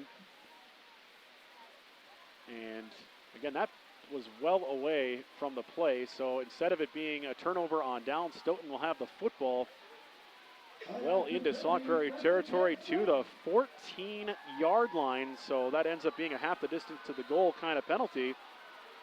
12-yard penalty on the play, 13-yard penalty on that one. Stoughton 1st and 10 off the Sauk Prairie 14. Trips right here. Here's a pass. Hobson floats one for the end zone for Rilling. It's caught. And this one is hauled in near side. Touchdown, Stoughton. The Vikings score. Jostling for position on the near side. Jack Rilling hauls it in. And Stoughton takes their first lead of the game with 81 seconds to play in the first half. Just an outstanding job right there by Jack Rilling on that fade pass to high point the football. Get his toes inbounds for the score. 14 yards on the passing touchdown there for Hobson. That puts him over 100 yards passing in the game, and now he'll be on to, well, I would say try the extra point, but they're going to go for 2 here. Stoughton has not done well. 1 for 5 on the year on 2-point tries, 1 for 4 passing, 0 for 1 rushing. I have 3 receivers to the right on this 2-point conversion try. Hobson with Empey behind him. They are going to try to run this one in. They're not going to get there either on this try, as Sauk Prairie was there to gobble it up. And getting in there on the stop was Dayton Getty. And with 1:21 left in the second quarter, the score is Stoughton 12, Sauk Prairie 7 in our A1 Furniture 2019 Round 1 Playoff Bowl and the Game of the Week presented by the Shoebox in Black Earth. Well, you see Hobson, just as you said, put it up there for Rilling, who had a great battle on the play with Sauk Prairie and Jay Leike in the near side. And that's a tough spot for a defender when the ball is dropping and you're just turning to look for it. Well, that's a bit late on that try, and Rilling was able to establish some position just inside the sideline on the near side and haul that one in. Well, this is the second time we've seen Stoughton play, and Hobson's a very accurate quarterback on his deep balls, and just gives his receiver a chance to make a play. Yeah, fantastic play right there by Jack Rilling. So touchdown, Stoughton makes it 12-7. Stoughton 12, Sauk Prairie 7, 1:21 to play in the second quarter. Rilling hauling in a 14-yard touchdown pass from Adam Hobson, his 11th touchdown pass of the season, the 3rd touchdown reception of the year for Jack Rilling, the 5'10", 160-pound junior. Working on the near side, hauling in a great pass right to the sidelines. A pretty well-thrown ball, too. Yes, it was. Just throws it up in the air and lets his receiver, make a play and high point that football, and Rilling was able to do that for the score. 3 catches, 40 yards, and a score for Rilling in this game. 8 of 11 passing for Hobson for 108 yards and that touchdown. I just got a score update. Maybe 9 of 11. We'll get to the scores here in a second, Coach. Big one. Okay, we'll get it after the kickoff here. 1:21 to play in the second quarter. We'll see if we get a deep kickoff, and nope. This one almost an onside kick, and there's a flag. Maybe offside, procedure penalty. I think it's offsides. Still, we'll try it again. Penalty on Stoughton. We had a couple of these in the game. It's been an interesting story so far in the game. Stoughton now up to 8 penalties for 72 yards in this first half. That's a point of opportunity. All right, what's your score? The score at Wanakee and Monona Grove is 0-0 in the second quarter. Interesting. We know Wanakee has had a couple of slow starts, but when we did that game week 1, it was not a slow start at all. No, it wasn't. Interesting. We got spies everywhere across the state tonight, and on the radio side at halftime, we'll give you a full scoreboard rundown. I'm sorry, they're sources. That's right, I'm working with Coach Mike Stassi. They're all sources tonight. Hobson tees it up on now the 35 to send it deep. 80 seconds left, and while I say send it deep, he'll kick it right to one of the upbacks, and this one's going to be taken on a good return across midfield for Sauk Prairie. Going to have a really good field position here at Stoughton's 48-yard line. Yeah. 1:15 and 2 timeouts. I mean, Sauk Prairie is not an air raid offense, but they can move the football pretty well. And absolutely. They've been throwing the ball as the season's going on a little bit more and becoming a little more effective, obviously, at it as well. But that's not the kind of kickoff you want if you're Stoughton. I mean, you're squib kicking it, but you try to kick it between the players and make them go chase it. Ball's actually going to be spotted at the 49 officially if you're scoring at home. Sauk Prairie with the football on the right hash mark far side of the field with 75 seconds left here in the first half. Parker Bryne, we know he's got it armed. Dan Prawl dancing on the near sideline trying to get his players in position. Thinks he's got the play called here. Going to give it Usselman on a counter play, and he maybe got a yard. Tell you what, This defensive line, Brooks Empey in on that stop, but this defensive line for Stoughton, man, they came to play tonight. Absolutely. They're all good-sized young men as well, and they do a great job with their gaps and everybody knowing, where to cover. Not a lot of urgency here for Sauk Prairie, so maybe content just to get to the locker room trailing by 5, 48 seconds and counting. They have the ball in Stoughton territory. A short gain on first down. It's second and we'll call it 9. Breinig's going to step back. He's going to pass to the far side. It's going to be hauled in by German over there, and he's going to have the play to the 40. Pickup of 8 on the play makes it 3rd down and 1. Yeah, just a nice little hitch pass over by the sideline to short side of the field. Receiver catches it and just gets out of bounds, stops the clock with 37 seconds left. First catch in the game for German, and that is going to be 3rd down and 1 now to the 8-yard pickup. Clock stops as the play goes out of bounds. Ball at the 40 of Stoughton, and it's going to be 3rd down and 1 for Sauk Prairie. Double wings, everybody in tight. Parker Breinig under center, and he is going to drop back. The pass on the play gets flushed out by Barrett Nelson. Stiff arms Empey, now throws back across his body. Ball deflected in the air and drops to the grass, incomplete. I would say 75% of the time that ball is intercepted on a deflection that high, but that time it falls incomplete, and Sauk Prairie avoids a bit of trouble there as that one will just go down as an incomplete pass. Yeah, that deflection went up in the air about 8 to 10 feet. And so it looked like everybody in that scrum had a chance to get it, but it fell to the ground. There is a penalty on the play. Interference. 15 yards and a first down, Sauk Prairie to the 25 of Stoughton. My goodness, the penalties in this first half. Boy, it's interesting. 29 seconds left, and Stoughton has really moved, Sauk has really moved the ball down in there. 29 seconds. Still have 2 timeouts left, too. So, Breinig off the 25 of Stoughton, 1st and 10. Usselman in motion, and back is Breinig to pass. Steps into his throw. He gets hit as he throws just past the fingertips of Usselman on the wheel route, incomplete. Wow, you got to give Parker Breinig, the quarterback of Sauk, a lot of credit. He stood in there as Jack Nelson. And Barrett Nelson. Nelson were coming for the hit, and as soon as he released the ball, Parker took that big hit from both of those guys, and actually the ball wasn't that far off either. That's 500 pounds of Nelson colliding on the quarterback right there as Jack Nelson tips the scales at 283, Barrett Nelson at 220, and with 24 seconds left, it's going to be a timeout, Stoughton. 12-7 the lead for Stoughton on Sauk Prairie. The Eagles will face a 2nd and 10 at the Stoughton 25. Right after this. This is the A1 Furniture 2019 Round 1 Playoff Bowl and the Game of the Week presented by the Shoebox in Black Earth. So Stoughton with a 12-7 lead, and that last wheel route play, had the quarterback had a second longer to step into that one, maybe a little bit different, just because that play, Usselman almost hauled that in. Yeah, he did. He laid out for it and gave it a great attempt, but just throwing it just a little bit out of his reach. And like you said, if Parker would have had a little more time, maybe he lays that in. But he saw, like you said, 500 pounds coming at him. Yeah, it's really interesting. A timeout there, by the way, for Dan Prohl, trying to set the defense, and you got to communicate. So that's one of the big keys. The Vikings trying to avoid trailing in this game, going into the locker room after getting that score just a few seconds ago. It is 12-7, Stoughton leading Sauk Prairie. 24 seconds left in the second quarter. Sauk with 2 timeouts remaining. Stoughton just used one of their remaining 2, so they have 1 left. That's the easy math, but as easy as it's going to get tonight. Parker Breinig for Sauk Prairie will step 5 yards off the line of scrimmage as 2 receivers light. Stoughton trying to time the snap. They blitz. Pass to German near side and a double coverage, and it's knocked away incomplete.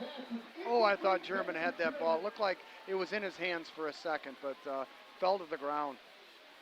So the timing of that blitz disrupted the rhythm of that play a bit, and German unable to hang on in bracket coverage on the near side of the field. 18 seconds left in the second quarter. It is 3rd down and 10 for Sauk Prairie at the 25 of Stoughton. It is 4-down territory. They are far too far away to try a field goal. No wind to speak of tonight. 43 degrees at kickoff, and will drop to about 37 by the end of the game tonight. And now Breinig will line up. A couple of wings in this set in their normal offensive formation. Here is Parker Breinig dropping back to pass. He throwing for the end zone. This one is going to be intercepted at the 1. Picked off by Stoughton. Owen Chase, I believe. Yes, Owen Chase grabs it at the 1. Well, the Vikings will have it at their own 1, but they can't kneel it down because if they do, it'll be 2 points. So I imagine they're going to try to run a play to at least run out the clock here as the ball is on their own 1. That was just good defense by Stoughton, and that's why they called the timeout 2 plays before. Like you said, they wanted to set their defense. They had 4 guys back by the end zone, so they were going to get double coverage on any long ball, and that's exactly what happened there. 12 seconds remaining in the half, and it'll be Stoughton's offense taking the field. They have a timeout. I don't know if you can go 99 yards in 12 seconds. I could if I had a go-kart or something, but steal that gator they've been driving around here on the sidelines maybe. That would be fun. They do line up in a power formation. They are probably going to have to run an actual play here. If you're Sauk Prairie, you just don't want this one to break away for big yardage and you crowd everybody in like this. And this one is going to be, fumbled, and Stoughton falls back on top of it at the 5-yard line. Oh my goodness, did that become exciting for a second. Empty. The ball went right up in the air. It's halftime now. Yeah, it is halftime. It'll be a 4-yard carry. Wow. But, man, your heart is in your throat on a play like that. The Stoughton Vikings lead at halftime, 12-7 on Sauk Prairie in this Division III playoff game here in Level 1. It is the A1 Furniture 2019 Round 1 Playoff Bowl and the Game of the Week presented by the Shoebox in Black Earth. It is halftime, and we'll have some halftime activities coming up right after this.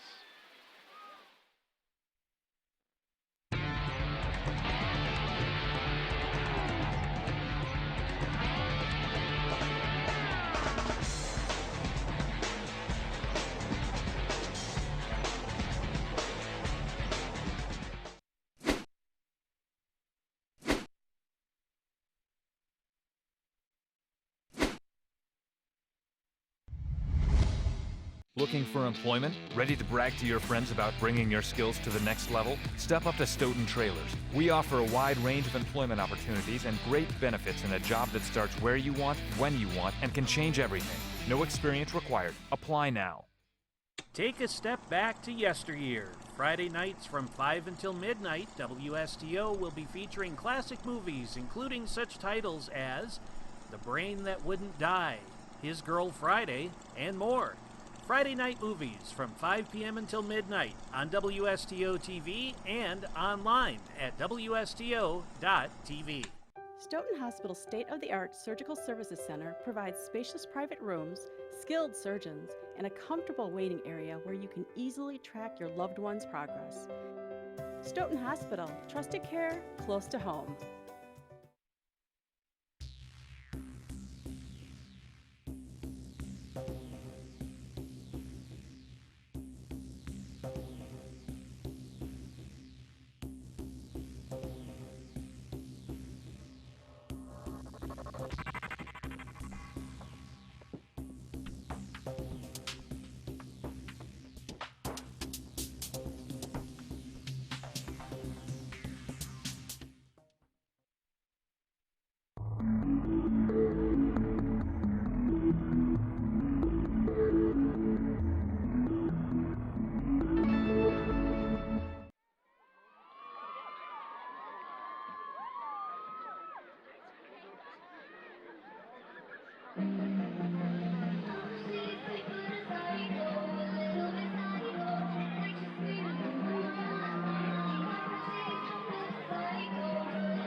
Ladies and gentlemen, please welcome the Sauk Prairie cheer team, performing their dance and dance.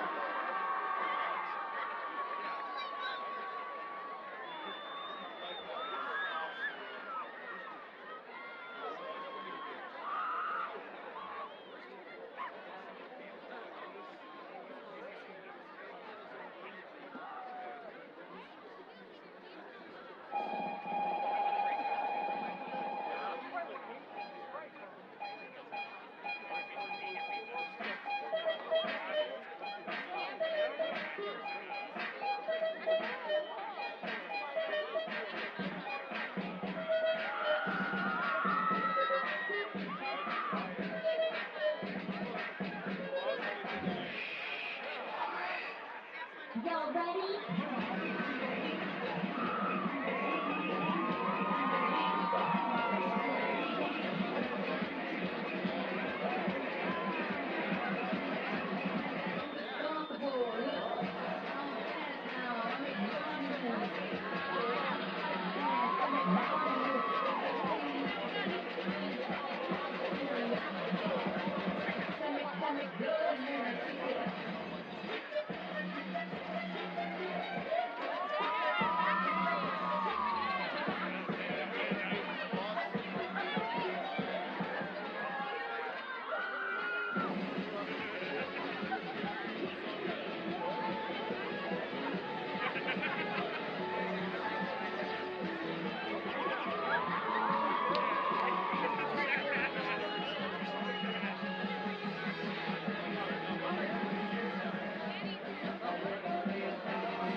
Ladies and gentlemen, the Sauk Prairie cheer team.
Schofield with a 28-7 lead on Darlington at the break, and it is Mineral Point 45, Melrose Mindoro nothing in the second quarter. And in Division 7, Ithaca leading Wazeeka Center Steuben Seneca 26-6, Johnson Creek 20, Winnebago Lutheran Academy 7, Black Hawk Warren, the defending D7 champions, up 40-8 on Cashton, and it is Potosi Casco 14, Highland 6.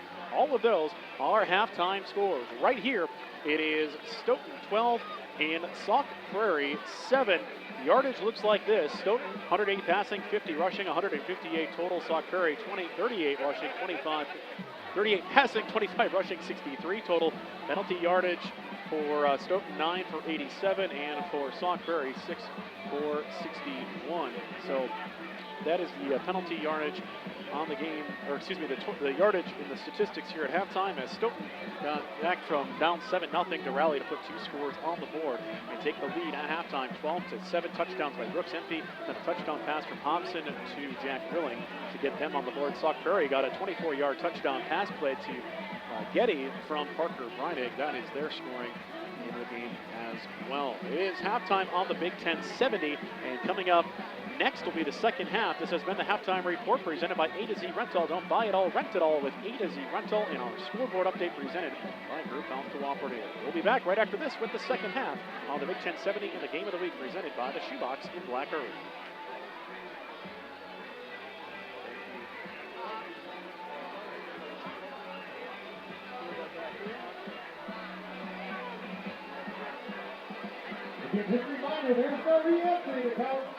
All right, when the hold on.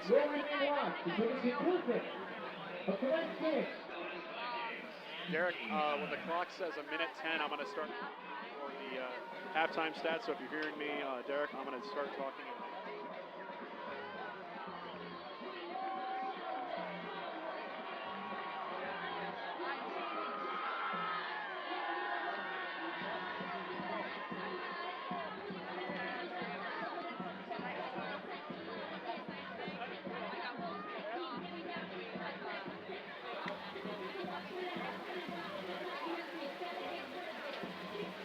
It's time to take a look at our halftime stats. It is presented by Stoughton Hospitals in our stats report. Well, the big stat, of course, on the scoreboard, Stoughton leading 12-7, but how about this? The Vikings getting it done through the air. 9 of 11 passing for Hobson, 108 yards, and the touchdown pass to Rilling in the late part of the second quarter. 16 for 50 on the ground, 158 total yards, 1 turnover apiece for the teams.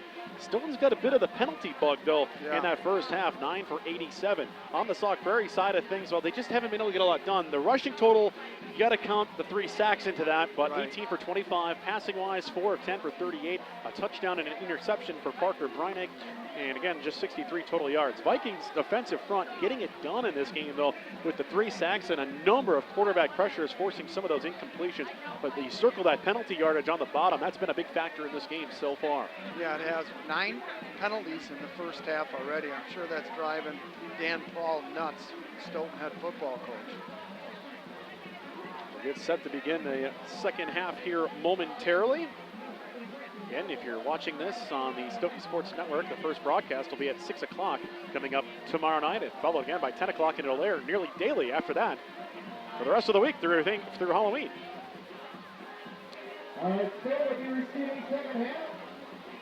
The Stoughton Trailers weather report says it's 37 degrees and clear as we get set to start the second half.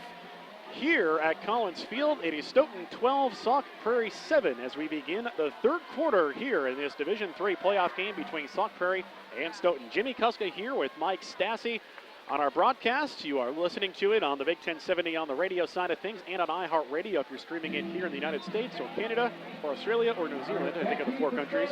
Stoughton Sports Network will have this airing pretty much every day for the next week. And the first airing of this will be October 26th at 6 o'clock. Again, the Stoughton Sports Network. And then, of course, TVW has the A1 Furniture 2019 Round 1 Playoff Bowl, which will air on Sunday at 1 and Wednesday at 6. Make sure you tune in to that. Sauk Prairie is going to kick away to start the third quarter. Teeing it up will be Vasquez, and he'll be sending it deep on the play to Stoughton. Double safeties back. We have not seen a deep kickoff yet in this game, Coach Stassi, which is a little odd in a way. Yeah, it is. I mean, everything's been a squib kick, and really, honestly, the squib kicks have not gotten through to the third level at all. Just as we say that, it's Hutcherson on the return. He gets a deep kickoff, fields it high, and he'll take it on a good return up the near side to about the 34-yard line. Hutcherson, such a dangerous weapon, and they find any way they can to get the ball in his hands. He has returned on the year, now 6 kickoffs, now over 170 yards on kick returns, and the ball will be spotted on the 35-yard line, Stoughton's own 35, to start here in this quarter. Yeah, Sauk Prairie did a nice job on that coverage, really to close him in and give Hutcherson really not a lot to run with. And I think that's probably their worst field position of the night, other than that last time getting the ball on their own one. 1st and 10, Stoughton. The ball is on their own 35-yard line as we begin here this third quarter of play. It'll be empty, trailing on Hobson. It's going to be a play-action pass. They're going to throw it in on a hard slant to Rilling. He's got it. 11 yards and a first down, Stoughton. Outstanding catch by Rilling as the ball was low. He dove for it on a quick slant pass and caught it. Great play. So 11 yards on the pickup, 119 yards passing for Hobson, 51 yards receiving for Rilling. And now they'll do another one. They'll do the same exact thing to Rilling, and he'll haul it in again, this time for 10 yards. And this one could be another Stoughton Vikings first down. And again, he dove for it. It looked just exactly like the play right before it. So another big play. They're calling it about a half a yard short. Call it a 10-yard pickup, but it's going to be second down and inches here. Empey is just going to crash forward and pick up the additional yardage to get the first down. Call it a pickup of 3, and it'll be first down Stoughton after that game. Yeah, and this is exactly what you want if you're Stoughton, is to get a couple first downs right away, move the chains, and right now get into Sauk territory. Stoughton moving the football well to start here this second half. Ball on the 41 of Sauk Prairie, 1st and 10. Leading 12-7, just a minute into the third quarter. Hobson at pistol depth, standing on the 45 of Sauk Prairie. He will fake to the give, and good coverage there by Leike, looking on that slant pattern again to Rilling. I guess you try it until they stop it, right, Coach? Yeah, you do, and actually really good defense. The ball was thrown a little bit behind Rilling. He made a great attempt, but it wasn't able to come up with the catch. Good pressure on the play by Parker Bryant, crashing off the outside linebacker spot on the near side. Sauk runs a 5-3 nominally, but they have 2 outside backers standing, and they'll spread out here a bit as there's receivers to cover in the slot. As Hobson will turn, and he will hand it empty, full head of steam, and a shoestring tackle stops that one from being more as he gets tripped up across the 35 down to the 34-yard line. 7 yards, and could have been a lot more. Yeah, it could have been. In fact, if he didn't get tripped up, I'm going to bet he gets into the end zone. It was that wide open. Here's Hobson. He's going to give again to Empey, trying to find some room to work far side. Getty, and others get in there on the stop. Leister gets over there as well. Maybe a yard on the play, but makes it 4th down. Great penetration by the Sauk defense. The best way to stop a big running back is penetration, get into the backfield, get your hands on him before he gets going. A lot of subs coming in on this set. Big play. And I think they're going to go big here as they bring in just about everybody off the bench. Rudy Detweiler in as well. Empey, the running back, yeah, they're going to go full house here on 4th down and a long one here. Hobson under center. Surveys the defense on 4th and short. Gives to Empey, crashing right side, and he pushes the pile well forward. They needed 1, and they got 5. First down, Stoughton. Yeah, just a great surge by the offensive line of Stoughton. They just overwhelmed the defense of Sauk on that play to get that first down. Well, you saw them moving the other direction there a bit, so yeah, you know it's good work when the line can get that kind of a push. Well, Sauk's got a lot of guys going 2 ways, and one of the concerns are maybe, after so much game, you're going to get a little bit tired up front. So it's going to be first down and 10 now for Stoughton at the Sauk Prairie 27-yard line, and now we have a timeout called. Yeah, timeout called by Stoughton. So with the score, Stoughton 12, Sauk Prairie 7, 9:15 remains in the third quarter. A timeout for the home team. This is the 2019 A1 Furniture Round 1 Playoff Bowl and the Game of the Week presented by the Shoebox in Black Earth. Well, the timeout here gives them a chance to talk about it a little bit. It's tough when you're in a close game and you have to spend a timeout early in the third quarter. That doesn't afford you the flexibility late in the game if you need it. Right, and the thing about it is you're giving Sauk Prairie a chance to regroup right now as well. You really don't want to use a timeout when everything's going well, but a timeout's not the worst thing if a play is called and you don't really like it or a situation's up. So I get it on both ends, but it's giving Sauk a chance to regroup right now. 2 or 3 passing for Hobson on the drive for 21 yards. MP's carried 4 times for 16 yards on this thus far 7-play drive, and it'll be first down for Stoughton at the 27 of Sauk Prairie. 9:15 third quarter, Stoughton 12, Sauk Prairie 7 out of the timeouts. Stoughton will line up 2 receivers right, 1 to the left, as Hobson gets set on the 27 of Sauk Prairie out of the pistol.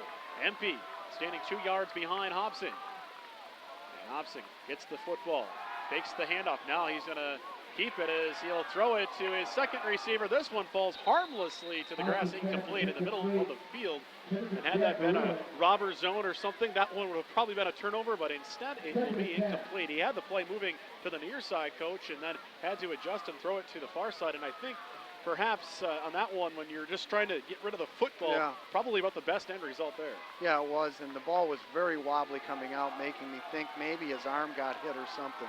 Second down and 10 for Stoughton at the 27-yard line of Sauk Prairie. 9:08 to play in the third quarter. 12-7 Stoughton with the lead in this Division III playoff game. The handoff goes to MP, and he'll take it right behind center and gets 3 yards to the 25, just in front of the 25 to the 24. And it's going to be third down and 7 now for Stoughton. Yeah, you're definitely in 4-down territory here, so they're going to use these 2 downs to get that first down. I wouldn't bet that, I'd probably bet that they run the ball here. Vikings on 3rd and 7, ball just inside the Sauk Prairie 27. 8:38 to play in the third quarter and counting. Stoughton leading by 5. Hobson has 2 receivers right. Nate Hutcherson in the slot, Rilling on the split end near side.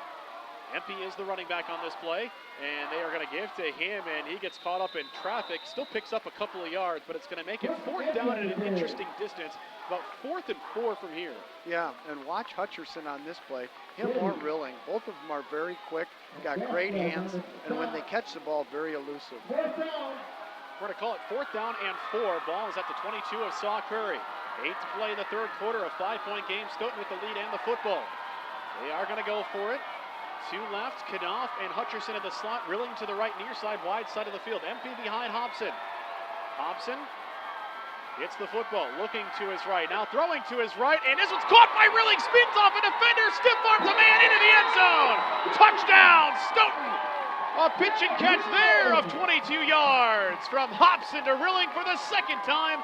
And the Vikings go up 18-7 with 7:45 to play in the third quarter. Just an outstanding job. A quick little hitch. Hobson gets the ball out to Rilling. Rilling catches it, makes a move to the inside, back to the sideline, and outran Parker Breinig to get into the end zone. That spin move off the initial catch is what really separated that play. And now Stoughton, as we have talked about, hasn't done well on 2-point tries this year, just 1 for 6, but they're going to try here.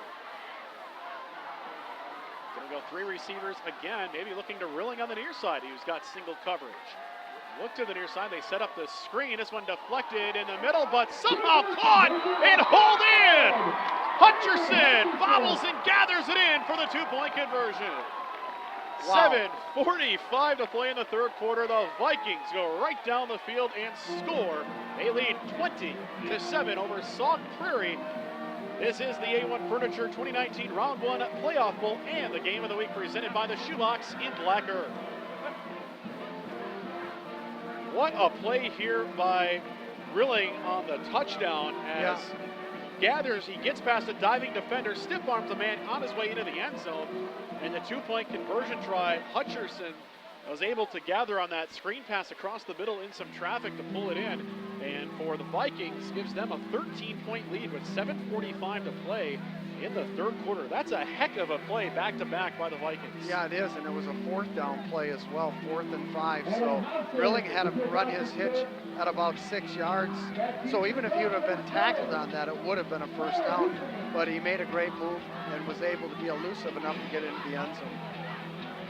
7:45 third quarter. It is 20-7. Stoughton leading Sauk Prairie by 13 here in the third quarter as Hobson finds drilling for a 22-yard touchdown. And now Stoughton will kick it left to right back to Sauk Prairie. The Eagles will get their first chance at it on offense here in this second half. On that drive, Hobson 3 of 5 passing for 43 yards in the score. Empey carried 6 times on the drive for 22 yards as well. Hobson will kick this one, a short end-over-end kick to the far sideline, and the Sauk Prairie Eagles are going to have pretty good field position around their own 43-yard line to start on this drive. Yeah, you really can't ask for better field position. Again, another real short kickoff. Not sure if it was a squib or something that Stoughton had planned, but either way, it really doesn't matter. It's going to be Sauk on their own 43 with good field position. Jack Rilling of Stoughton has doubled his touchdown receptions on the year just in this game. In the first 28 minutes or so of this contest. Sauk Prairie with the football, though, on their own 43-yard line. Parker Breinig setting up in the shotgun with 2 receivers to the left near side. They'll give to Hertzfeld, and he'll take it off right side, breaks off of a defender, and gets first down yardage down to the Stoughton 42-yard line. And just like that, the Eagles rumble for 14 yards and a first down. Boy, Hertzfeld at 6'2", 230 pounds can really run for a big guy. And once he had a little room to go, he was right down, going down the sidelines like a speedster. 43-yard line of Stoughton is where Sauk Prairie will set up first and 10. It is Hertzfeld in the backfield with Breinig in the shotgun. Again, 2 receivers on the near side. Split end on the play. He is German. And the play is going to go right side to Hertzfeld. He steps over one man and then gets taken down. He stretches past the 40, and he's going to have a pickup of 8 or 9 yards here, close to a first down, but a little short. Yeah, great job by the Sauk Prairie offensive line. And also, honestly, this is what Sauk Prairie football is really based on. Just run the ball, give the ball to the big guy. Every once in a while, give it to a motion guy or quarterback keeps it. You know, we talked about identity in football, and Sauk Prairie, I think, was missing that a little bit in the first half, unable to run very well against the Stoughton Vikings defense, but they have adjusted here so far in 2 plays in the second half, facing 2nd and 2 now off the Stoughton 35-yard line. Oh, and now mistimed on the jump there. The Vikings were jumping the snap count at the end of the second quarter, and they tried to do it right there, and an offside against Stoughton is going to move it 5 yards forward. First and 10, Sauk Prairie at the 30 of the Vikings. Great job by the Sauk Prairie offense of changing the cadence and catching Stoughton and getting them offsides for a free first down. And again, another penalty for Stoughton. 10th penalty, 92 yards in penalties for the Vikings so far in this contest. They still lead by 13, though, as we approach the midway point of the third quarter. Ball is right at the crest of the grass field here. Collins Field at Stoughton High School. As Breinig will go in under in the double wing. Usselman goes across in motion as the play is on the ground. There is a muffed exchange and the Vikings have it. The Vikings pick it up and Stoughton will take it over. Connor Wheeler comes out of there with the football. Well, it was a blitz by Ryan Lamer, number 50 of Stoughton, who's a linebacker and was able to get in the backfield and disrupt that handoff, and the ball went to the ground. And again, penetration, getting in the backfield really creates havoc for the offense. So Stoughton's going to take over ahead of their own 30, around the 32-yard line, I believe, 31-yard line. Actually, they got the football right on the line, so I guess 30. I was wrong. I was 1 for 3 there. I'm batting .333 on that spot, and still real good. That would put me in the Hall of Fame in baseball. MVP. 6:18 third quarter, 27. The lead, Stoughton over Sauk Prairie, a 13-point advantage near the midway point of the third quarter. In fact, 6:18 remaining in it. As Stoughton has it on their own 30. They marched down the field on their last drive and will try to once again impose their will on this drive down the field. The carry is going to go back to Empey, gets into a crowd up the middle, and he's going to be gang tackled down maybe a yard or 2 on the carry, and it's going to be 2nd down and 8. Boy, you got to give Sauk Prairie a lot of credit. I mean, they've got some guys going 2 ways, and they've been doing it all year. This is the 10th game of the year, and they really play their hearts out right now. You know, they've played some good competition, too. I mean, they see Waukee and DeForest in the conference, Reedsburg as well. You're talking about some pretty good line play in the Badger North Conference. Nothing intimidating, but Stoughton's got a very good offensive line as well, so they're getting another taste of it here. Absolutely. Stoughton has 2 losses this year. Here's a run play by Empey going left side. One of them was to Wanakee in week 2 as Empey picks up 5 yards, makes it 3rd and 2 at the 38 at Stoughton's own 38-yard line. Yeah, and when you run behind Jack Nelson, things just get a little bit easier as, Jack Nelson's really a big guy at 6'7", 283 pounds. That's a Wisconsin Badger-sized lineman there. It's going to be 3rd and a long 2 here, maybe 3rd and 3. As Stoughton lines up to go here, trying to get the first down, working against a 3-down lineman fronts for the Sauk Prairie Eagles. Hobson's got 2 right now motions. Hutcherson to the right to make it 3 to the right. And he'll throw to Hutcherson coming across, and he's going to accelerate down the near sideline right at midfield. And it'll be first down, Stoughton, a 12-yard gain on that play. That's just a nice play design right there. You got twins out to one side. You run Hutcherson across a fly motion and then throw it to him on a quick little out pass using your 2 receivers as blockers downfield. 12 yards on that play. 52 yards receiving for Hutcherson. And it'll be first down, Stoughton, right at midfield. Hobson with 3 receivers now set up on the left side, wide side of the field. That's the far side from our vantage point. Empey gets into a pile, breaks free, and then he'll get taken down. As staying with it on the play is Ben German to make sure he doesn't get any further than the 6 yards he picked up there. Yeah, Empey looked like he was stopped after about a 2-yard gain, but kept his legs moving, got free of the pile, and was able to pick up about 3 more. Yeah, it does get them 6 yards and a 2nd and 4 now coming up at the Sauk Prairie 44. When you play a lot of guys 2 ways, you can tell it gets a little exhausting trying to chase these guys around the field all the time. And now Stoughton's going to bunch them up on the near side. 3 receivers on the short side of the field, near side. For Hobson at pistol depth on 2nd and 4 at the Sauk Prairie 44. Hobson rolls out to the near side. Looks downfield, all kinds of time, and he'll step up and throw it across the middle. Hutcherson's got it. A lot of green in front of him. Gets it ahead to the 30, to the 20 before he's taken out of bounds at the 19-yard line. And it'll be first down, Stoughton, as they'll spot the ball at the 19-yard line, a 25-yard play. Boy, when Hutcherson gets open and has that kind of space, he's a scary athlete, and he's able to pick up a lot of yards on that play right there to really set up Stoughton in great field position here. First down and 10 for Stoughton. They're going to spot the ball just in front of the 20-yard line.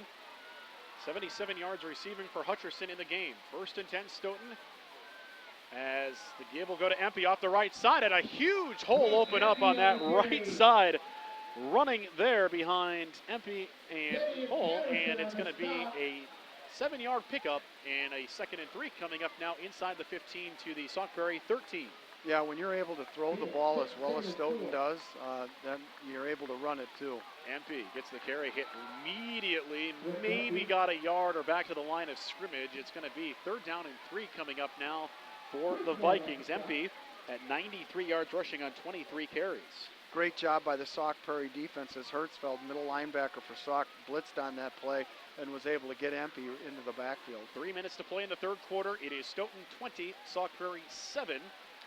The Vikings on 3rd and 3. We've seen so many of these short plays inside the 20 in this game. Yeah, absolutely. This is a big series for Sauk to really have to stop Stoughton here. 4 receivers in the set, 2 either way for Hobson, as the ball's right in the middle of the field. Empey behind him, 4 yards off the line of scrimmage. Sauk showing a blitz up the middle. They do blitz it. A throw across the middle, incomplete. Just past the fingertips there of the intended target on the play. I believe that was Knopf coming out of the slot, and it's going to be 4th down and 3. And well, we keep saying it, a lot of 4th down conversion attempts in this game, and we're about to see another one. Yeah, absolutely. This is such a big play for Sauk because you really don't want to see Stoughton score again from the standpoint of it really puts the game a little bit out of reach for Sauk with their offense as more of a running team. So if they can make the stop, they'll keep this game within 2 scores. 2:34, 3rd quarter. It is Stoughton 20, Sauk Prairie 7, and Stoughton's going to talk about it as they use their 2nd timeout right here. This is the A1 Furniture 2019 Round 1 Playoff Bowl and the Game of the Week presented by the Shoebox in Black Earth. Tell you what, this game getting into the red zone, it's been where a lot of this game has been played. We've seen so many games this year, Coach, where between the 30s is where all the action is, but in this game it feels like we've been inside the 20s for about half of it. Yeah, it really does. So it's interesting too in this aspect. Stoughton's facing the 4th and 3 right here, Coach. What are some things you're working on in the huddle here to make sure that your team can get past the 10-yard line? Well, I'll be honest with you. Stoughton has an advantage here with Rilling, Hutcherson, and Empey. I mean, you can throw the ball to either one of those two, and you got Empey in the backfields. So in this situation, it's not so bad to run the ball, but those quick hitches have really hurt Sauk. 2:34 to play in the third quarter. It is Stoughton 20, Sauk Prairie 7. As Stoughton takes the timeout, now they'll line up and they'll go power I here on 4th and 3 at the Sauk Prairie 13-yard line. Got to watch for their hard count here if you are Sauk Prairie. Hobson ducks in under center. Detweiler, the fullback on the near side. Empey 7 yards off the line of scrimmage. And they're going to pull it out, try to pass it across the middle, and this one is going to be intercepted. And a flag after the play. I wonder if that's a face mask against Stoughton. I'm trying to gather what it is. It is an interception. They may have been better off deflecting that one away, but the interception either way gives Sauk Prairie the football back at the moment at the 5-yard line. We have a personal foul, face mask against Stoughton. So they get to dig out of a hole being on their own 5, and they're going to move this one from about the, well, let's see, they're at the 3 or 4. Back to the original line of scrimmage. So let's see, because I think if they had it at the 5, if they move it back up, it'll be about the 20-yard line. So Stoughton called for its 11th penalty in the game. Wow. And yeah, the football is going to be spotted right around the 20, maybe just short of the 20. Yeah, right at the 20-yard line. So that's a big play for Sauk, and that may be the play they needed to get back on track here offensively. 2:24, third quarter. Sauk Prairie with the football on their own 20-yard line. And a huge drive coming up here for the Eagles. Parker Breinig, the quarterback, out of the shotgun. And he has got Hertzfeld to his right. Hertzfeld has got a pretty good burst on that. He doesn't look like the initial burst gets there, but it's a deceptive quick step as he goes right for the line, and that time takes that 45-degree angle towards the first down marker. Gets knocked out short of it, about a pickup of about 7 yards. Yeah, that's a great job by Hertzfeld, because really Stoughton on that play was coming and blitzing. And if you get by that blitz, there is going to be a lot of room, and that's what he was able to do. And the defensive back had to come up from Stoughton to make that tackle. It's going to be 2nd down and 2 after the 8-yard pickup by Hertzfeld. Ball is just inside the right hash mark, far side of the field, as Sauk Prairie moves right to left. The Eagles scored first, but have allowed 20 unanswered to Stoughton. Parker Breinig ducks in under. They will give to Leister, coming around on the wingback play to the near side. The right wingback running to the left on the handoff, and he'll pick up 4 yards and a first down, Sauk Prairie. Yeah, nice play. It was a little fly motion there. You've got Stoughton blitzing against it in those A gaps, and they run wide of it and was able to pick that, first down up. Brooks Leister, his 2nd carry of the game. He had the very second carry of the game. Well, the first carry of the game, 2nd play of the game. First play of the game was an incomplete pass. 1st and 10 for Sauk Prairie on their own 32-yard line. And Stoughton showing a big blitz here. It's going to be a halfback pass. Hertzfeld winds up, throws it deep downfield, and trying to get it to German on the far side, incomplete. And German jostling, trying to get back inside of the defensive back, but it's incomplete on the halfback pass by Hertzfeld. Little trickeration there. Yeah, a little trickery there, and Stoughton was ready for it. They did a great job and were not fooled one bit by it, and the ball was not close to being completed, and otherwise it could have been intercepted. The Vikings had 4 guys going back on that. They were not fooled at all on that play. A minute 5 to play in the third quarter. It is Stoughton 20, Sauk Prairie 7. 2nd and 10 for Sauk Prairie on their own 21-yard line. Hertzfeld is the fullback in this set. 2 backs in the backfield now for Sauk Prairie. And Usselman, the 2nd back, gets the carry off the right side. A pretty good burst and a first down, Sauk Prairie, as he gets ahead of the 40 to the 41, right at the sticks, and should be a 10-yard pickup. Should be very close to a first down as they eyeball it here. Still eyeballing it here. And I don't think they said first down yet. I think they're going to, now they say first down. There it was. We were waiting for the indication from the officials, and Usselman gets 10 yards and a first down. Yeah, because we're really directly over the ball. That definitely looked like a first down to me. First and 10 on their own 41. Sauk Prairie on the right hash mark, far side of the field. 45 seconds to play in the third quarter. Single receiver, German to the right. Double wings for Breinig as Usselman goes in motion, and Breinig's going to turn and follow the blockers to the right. Going to have a pretty good gain here. The football pops out at the end, and let's see who's got the football. Stoughton thinks they've got it. 7-yard pickup, and are they going to say he was down before the ball came out, or that the ground caused the fumble? There's no indication from the officials, and now there's an indication. Stoughton takes over at the 49-yard line of Sauk Prairie. A huge turnover for this opportunistic Vikings defense. Boy, that's kind of a backbreaker for Sauk because you're moving the football, you're getting some first downs, you need to score, and that was a great run by Parker Breinig for about 8-9 yards. And the ball gets coughed up, and it's Stoughton ball. Tough break there for the Eagles. And now, as most of these players were just on the offensive side, well, you got to shake it off because now you got to put on your defensive cap and get back after it. They had listed in their starting lineups, 8 of the 11 were playing two ways. They obviously rotate in several players, but you still have several of them playing two ways. And now, got to get after it on the defensive side of the ball as well. Well, I'm seeing Coach Iverson on that sideline very animated and really getting his arms going and pumping his players up. First and 10 for Stoughton on the 49 of Sauk Prairie. 33 seconds to play in the third quarter. 27 the advantage for Stoughton. 3 receivers right in this set. Hutcherson's in the slot. Hobson's looking left, though, on the play. He's got a man with a beat. Knopf catches it, and he's into the end zone. Touchdown, Stoughton.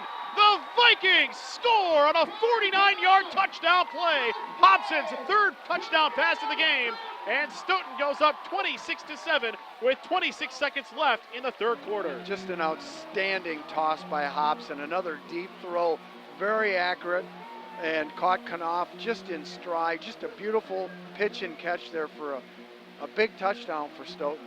Bounces right back from throwing an interception on his last pass attempt to get that touchdown play. 237 yards passing for Hobson and 3 touchdowns. Knopf hauls in a 49-yard strike. 73 yards on 3 receptions, and now I think Stoughton will line up and try to go for 2 here maybe, or maybe they won't. Yeah, Hobson's their kicker, so it's hard to tell. They do break the huddle. They're going to go power I on this one.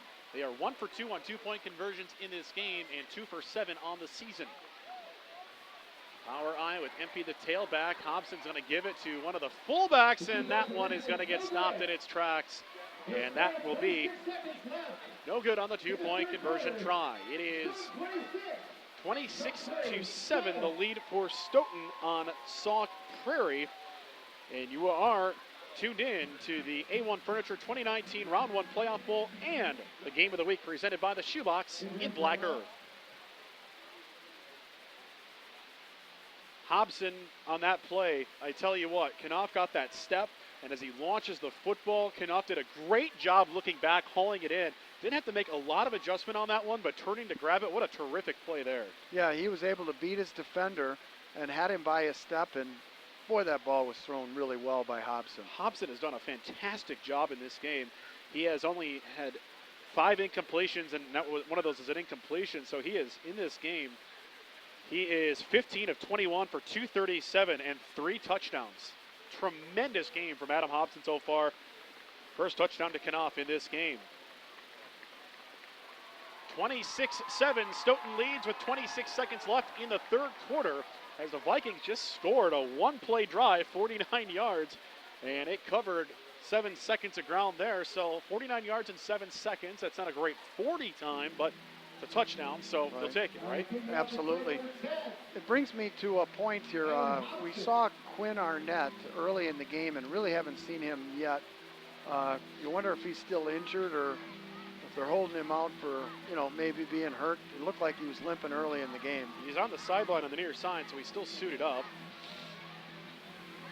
So he is still active. He's staying close to the offensive coaches, trying to get in there. Right. That was always my trick if I wanted to get in at the end of the game. I just stood really close to the defensive coordinator and hoped that if the game got out of hand that maybe they'd put me in. They'd look around, see me, like, oh, wait, you haven't played yet. Head on in there, Jimmy. Go make a tackle. We're up 56-0. Smart. That's smart on your part, Jimmy. Yes, it's all about that. I had 2 roles, and that was when the game was out of hand, I got to go in and have a little fun, and I was also the sunflower seed distributor in chief. So it's an important role, and I took it very seriously. Well, somewhere along the line, you quit doing it because I haven't had a sunflower seed. It's hard in a broadcast. Yeah. Hobson will tee it up. We haven't seen a lot of kickoffs in this game. We're not going to see one again here. It's going to be fielded off the grass by one of the upbacks. That's Hertzfeld, and he'll get off of one tackler, and it's going to take 6 Vikings to bring him down just short of midfield. My goodness. Yeah, that's the one guy I think I don't want to kick it to, although Sauk has some good, deadly weapons. Hertzfeld is certainly one of them, and was able to scrum that pile for at least 5-6 yards. Ball is at the 50 to start here for Sauk Prairie. Great field position again. They've had really good field position all game, but now they got to do something with it as they've given up 26 unanswered points as we have 17 seconds left in the third quarter. Sauk needs to get some points to get back into this one. Yeah, and you got to take care of the football.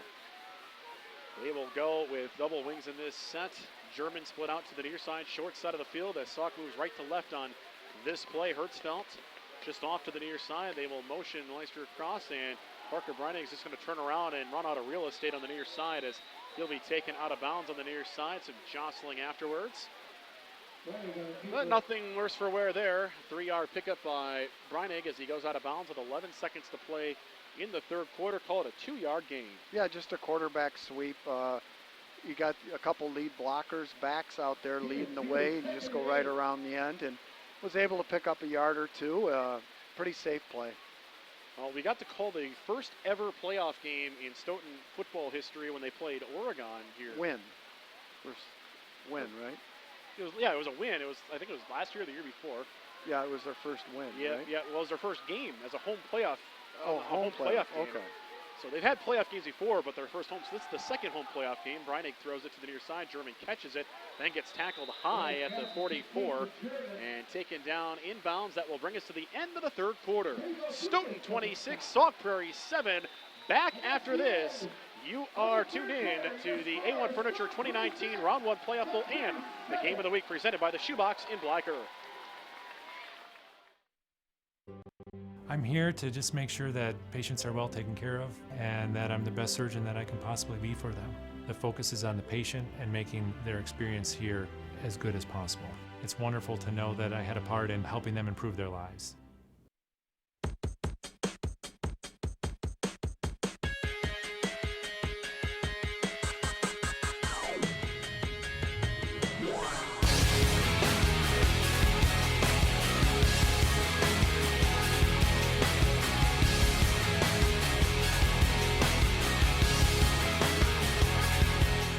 Looking for employment? Ready to brag to your friends about bringing your skills to the next level? Step up to Stoughton Trailers. We offer a wide range of employment opportunities and great benefits in a job that starts where you want, when you want, and can change everything. No experience required. Apply now.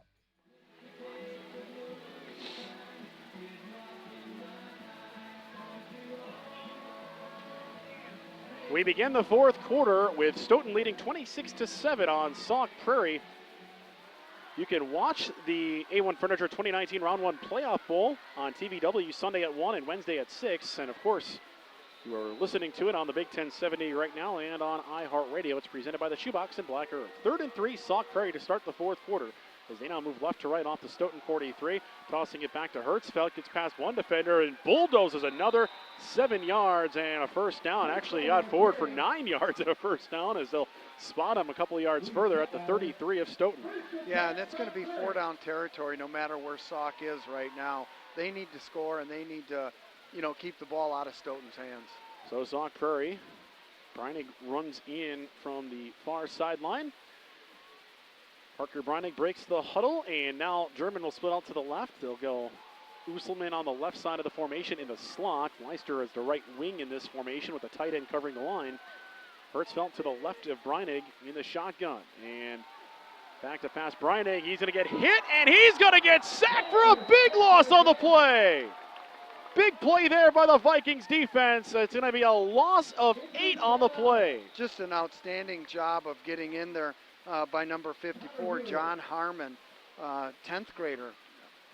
Not, pretty young guy, but was able to get into that backfield and grab Parker Breinig for a huge loss. It's going to be a loss of 10 on the play. As, Harmon gets in there for the sack for the Stoughton Vikings. And Harmon on the year hadn't recorded a sack, had a tackle for a loss and a fumble recovery, but that's his first sack of the season. It'll be 2nd and 10 as they tended to an injured Sauk Prairie lineman on the play. They scored him off. I believe that was Isaac Breinig. Yes. And they'll have him come off. It's going to be 2nd down, and I'll call it 20 here after the 10-yard sack.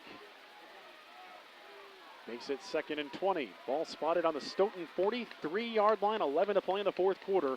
Stoughton leads 26-7 on Sauk Prairie. Sauk Prairie with the football. Back to pass Breinig. He's in trouble, and he's sacked again. A helmet flies off as 2 Vikings collide. Barrett Nelson gets in there with the stop. Curtis Jaskolke cleans it up. Yeah, just an outstanding job of Stoughton getting into that backfield right away, coming with a big blitz and giving Parker Breinig no time or any room to go anywhere. Those weren't boos. Those were Rudy Detweiler back in there as his helmet flies off on the play. A 9-yard loss back into Sauk territory at the 47. Yeah, this is a situation where you gotta kind of throw a prayer up there and hope you catch it or get an interference call or something just to kind of keep that drive alive. It is 3rd down and very long. It's 3rd down and where Brad Berg is sitting back in our radio studios in Fitchburg. 2 left, 1 right. Out of the shotgun, Breinig in some trouble. Just heaves one up near side. This one's going to be intercepted as the Stoughton Vikings defense comes up big yet again. Teddy Baldukas grabs it on the near side. Just played center field on that pass attempt, but there is a flag back near the quarterback. Yeah, no, you wonder if it's roughing the passer, which then will negate the interception. Yep. Oh boy! I mean, when you talk to the coach, if it's Dan Prohl, if the Vikings hold on to win, I mean, penalties in this game have been incredible. Yeah, and it really hurt them in that first half. Sauk ended up taking the lead in this game 7-0, and a lot of it was because the ineptness of the penalties and the turnovers. And once you straighten that out, though, Stoughton. Hold on a second. I think we just got a second penalty for unsportsmanlike conduct.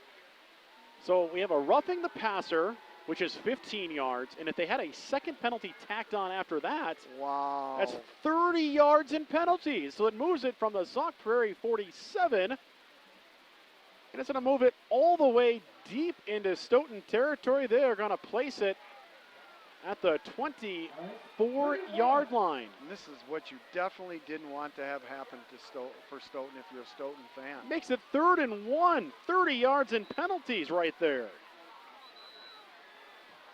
And now they say first down, because there was a personal foul. It's an automatic first down. Sorry, I was looking at the down marker on the far side, forgetting my rule book training that we both took, 16 hours worth before the season started?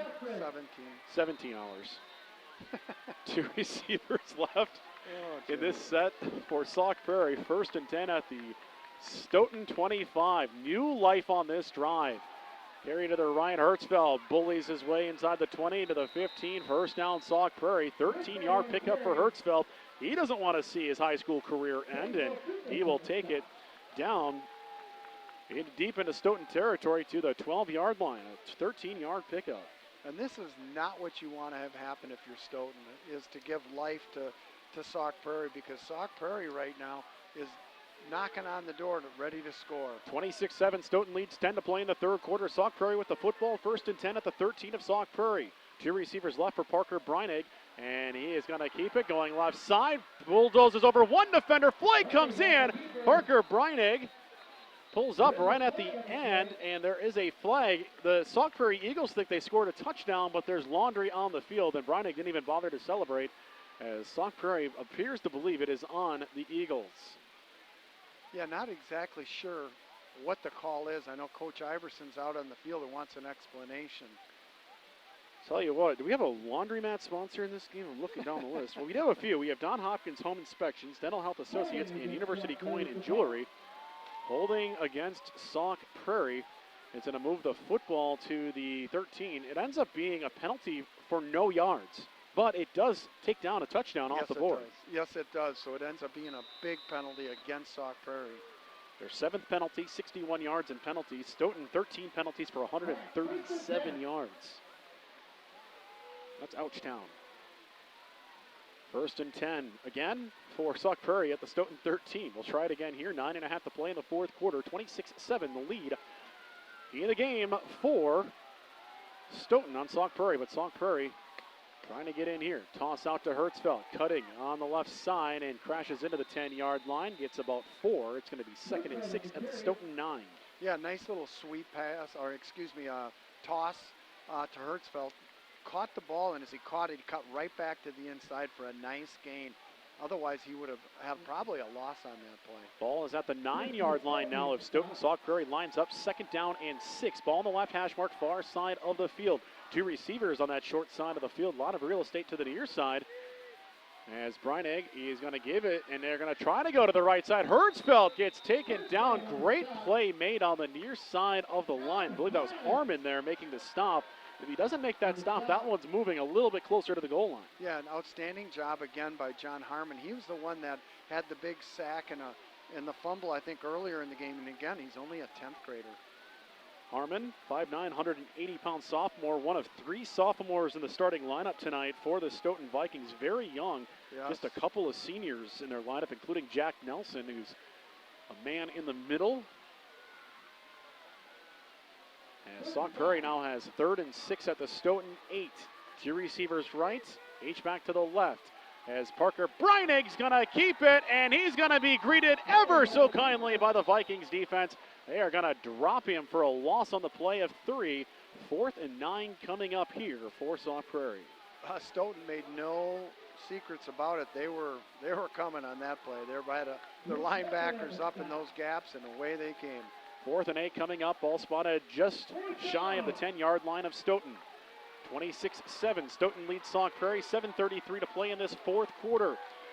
For the seniors on both sides, looking to extend their careers by one more game. 4th and 8, Sauk Prairie with the football. Breinig under center, Leister in motion, back to pass Breinig, looking, throwing now for the end zone, leaping, Gatep deflected away! Deflected away on the play by Chase, I believe, playing safety, and it's going to be turnover on down. Stoughton will take over on their own 10, 1st and 10. Outstanding job by the Stoughton defense right there. Good pressure, but a great knockaway at that last second right there. So give Owen Chase a lot of credit. He went up and knocked that ball away at the last second. He had an interception in the first half as well, so he has really come up big in the secondary, and he's been one of the players on this defense for the Stoughton Vikings, looking for some leadership, not a lot of experience back. And, well, he was one that was named by Coach Prawl as one of the key contributors on the back end, has now 2 interceptions on the year. And I was told by Coach Prawl he's also one of the best students on the team. Oh, so that's awesome. So Stoughton will have the football on their own 10-yard line, 7:14 to play in the 4th quarter. As the Vikings trying to roll to victory here and advance to the next round of the WIAA playoffs. Carey goes right up the middle. I believe that's MP again, and he'll be gang tackled. Gain of about 3 on the play. It'll be 2nd and 7. Yeah, that's just what you're going to expect from Stoughton right now is a lot of handoffs. Whittle that clock down, run that clock, and, keep the ball away from Sauk Prairie if you can. Brooks MP has now carried 24 times for 96 yards in this game. We got this whole case of chocolate milk up here in the booth. I think we're going to have to run a couple down to him to recharge afterwards. Oh, yeah. Tell you that story here in a second. 2 receivers right, 1 to the left for Hobson on 2nd down and 7 on Stoughton's own 13-yard line. Hobson just gives this one to MP, puts his head down and pushes forward and picks up 3 or 4 yards. That should get him over the 100-yard mark as he'll pick up about 4 yards on the play, maybe 5, and makes it 3rd and short coming up here. Yes, over 100 yards rushing now with 101. So I tweeted out about a week ago, and I tagged the Stoughton AD Mel Dowell in a tweet saying, if you guys in your new press box, whenever you build it, have unlimited Starburst and chocolate milk. I'll never do a game from anywhere else. Once you know it, when we got here today, there's a cooler with about 80 chocolate milks in it and 2 gigantic bags of Starburst waiting for us here in the press box. So I guess I'm a man of my word. I guess I can't do a game anywhere else next week. Oh, boy. We're going to have to tell the Big 8 teams that are playing, they're going to have to play here on a neutral site next week. 2 receivers right, 1 to the left here for Hobson. 3rd down and 2 coming up for Hobson. And the Stoughton Vikings offense as Hobson winds up, throws to the near side, incomplete. Going to be 4th and 2 now. And it'll be the Vikings probably punting away here with 5:41 to play in the 4th quarter, and right now a 19-point lead. Yeah, absolutely. They're going to punt the ball away, but I like what they were doing. They're waiting for the countdown to come, taking as much time off the clock as possible before they, snap the football. So that's a great job by Stoughton, and trying to whittle this game away. Stoughton 26, Sauk Prairie 7 with 5:41 to play in the 4th quarter, and yeah, Stoughton will try to punt this one away. There's 2:26 left up in Onalaska. We'll give you that score here in a second. Like he's going to take the football at the 49, returns it to the 40, stays on his feet, gets out of bounds inside the 35, and a flag on the play. I think you can cut and paste that clip and just keep replaying flag on the play, because we've seen now accepted penalties 20 in this game. There's 1 on this return. So at the moment, it's a return inside the 40 for Sauk Prairie, inside the 40 of Stoughton, but if it's a holding penalty, and that's exactly what the officials are indicating, and block in the back, excuse me, so it's going to be moving them pretty close to midfield from the spot of the foul. So instead of being at the 35, they'll still have good field position, but not as good a field position here. So in the game that's happening up in Onalaska, there's 2:26 left in the game. Monroe leading 31-24. Onalaska has the football. Wow, what a game. Ball's at the 45 here for Sauk Prairie to start with 5:30 to play in the 4th quarter on this drive. As Sauk Prairie only have 45 yards to go. Now it's must-score territory here. You have to score 3 times in this game, trailing by 19. So Sauk Prairie has to start getting points. They have all 3 timeouts remaining as well. Single receiver, German to the left. Double wings in this set. Leister right, Usselman left. Hertzfeld, the fullback behind. Parker Brining, the quarterback. Quick step drop, fakes one way, now lofts one down the far sideline. And this one is deflected as Owen Chase had it go right through his arms. Yeah, that was, and he's kind of just mad at himself as he's kind of just, pounding his fists. But, that happens. He had great coverage and actually did a great job coming over from a safety position to help double up that receiver. Couple of pass breakups now on the game for Owen Chase, along with a pick. He's been a big factor on this defense. Yeah. Harmon, the Nelsons, Empey, Jaskolke, Detweiler. This defense all across the board has done a fantastic job for Stoughton. 5:24 4th quarter. It's 26-7 Stoughton leading Sauk Prairie. And they're going to give this to Usselman, Will Sauk Prairie, and he'll pick and choose. Ball is stripped out, and who's got it? The Vikings say they've got it as the ball came flying out of there. They might call him down. I think you're right. The Vikings thought they pounced on it. It's going to be a 10-yard pickup for Usselman.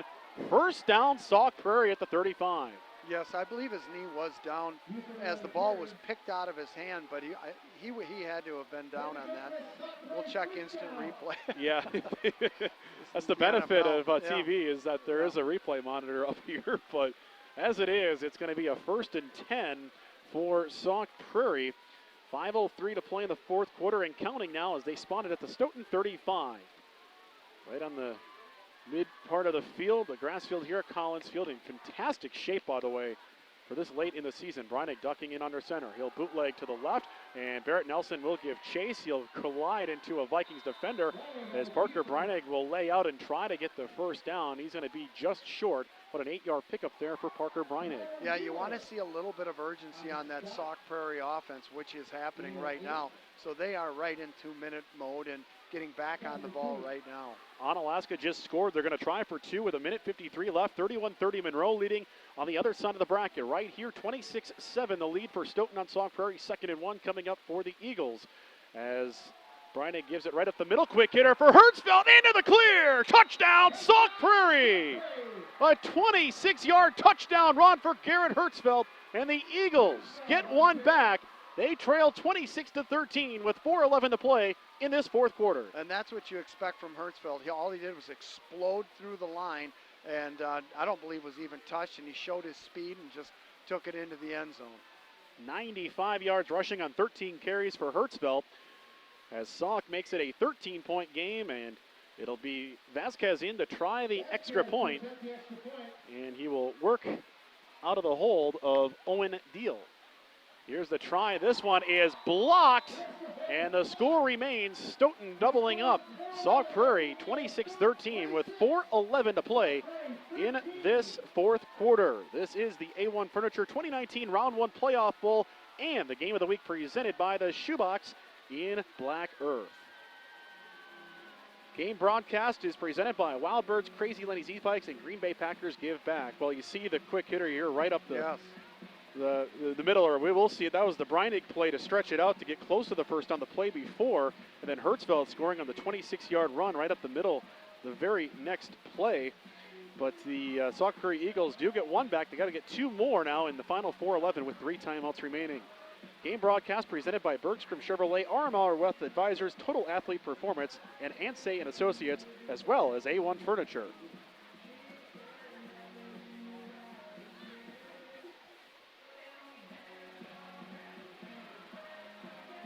It is Stoughton 26, Sauk Prairie 13, 4:11 to play in the fourth quarter as Sauk Prairie gets a 26-yard touchdown run from senior Garrett Hertzfeld to get back within 2 scores now. Hertzfeld, clearly their top back, a big back, bruising back there, and a member of this very solid senior class for these Sauk Prairie Eagles who have had to deal with a number of coaching changes. I think you said 4 in 3 years. And yet have come out and gotten the team's first playoff appearance in 12 years. Vasquez will roll on the ground. Oh, it's loose! And I think Stoughton fell back on top of it. Sauk Prairie that close to recovering on the play. And Sauk Prairie thought they had it. They're going to say Stoughton recovers it, but that one bounced off a Viking. And Stoughton very lucky to fall back on it at the 47. Yeah, just a great job on the onside kick there by Sauk Prairie. Unfortunately for them, they weren't able to recover it, but the ball was loose for a second or two.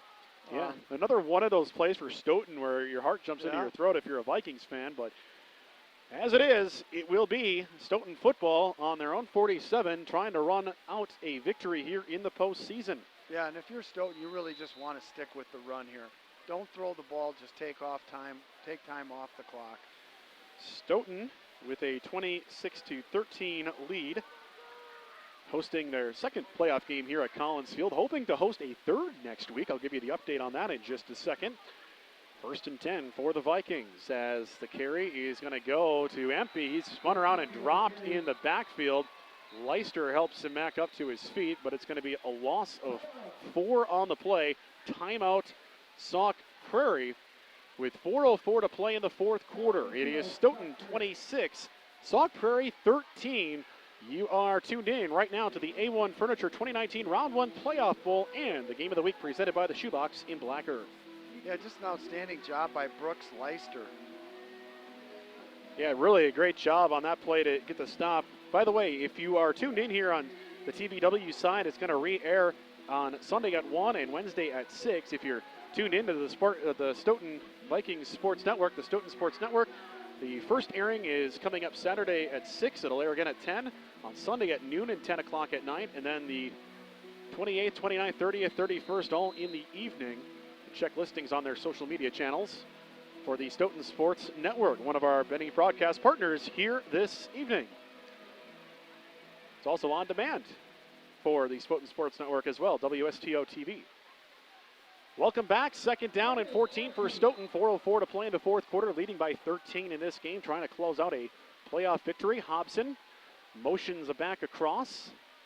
Gonna look here to give on the play. That was empty on the play. I was gonna say the whistle started blowing right away. They're gonna get another timeout in here.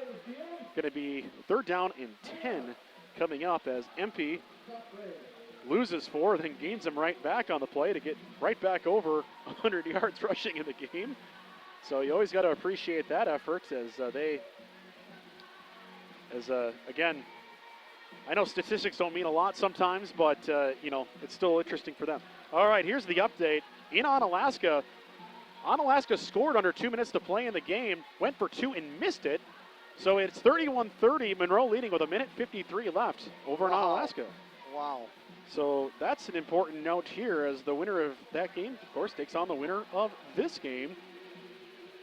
3:58 to play in the fourth quarter here. Stoughton with a 26-13 lead on Sauk Prairie. Adam Hobson tonight, 3 touchdown passes, empty with a touchdown run. Defensively, a number of stars in this game for Stoughton. Harmon had a couple of big stomps. The Nelsons had a couple of big sacks in the game. Pretty much everybody's contributed defensively. Owen Chase with some big defensive plays as well. Hobson back to pass. That's 4 receivers running patterns. Throws one deep for Knopf, and this one is going to be incomplete. Light key in coverage. Closed that one off before it got there, and that will make it 4th down and 10, and Stoughton's going to kick it right back. That does stop the clock, and that allows Sauk Prairie to retain 1 timeout and trying to score twice in the final 3:51. Well, Sauk isn't going to give up, and they're not going to quit right now, and if they know if they can score again, they're going to go right back to that onside kick and get the ball back. And obviously at that point you're down 13, and you know that they're only 2 scores down. Vikings to punt away here. This one is going to be partially blocked as Arnott tried to kick that one away. It rolls loose and it gets fallen on top of Chase. Tries to wrestle it away at about the 37-yard line. But there is a flag, and that one's going to be possibly a running into the kicker kind of penalty here. Yeah, it is. We're not sure.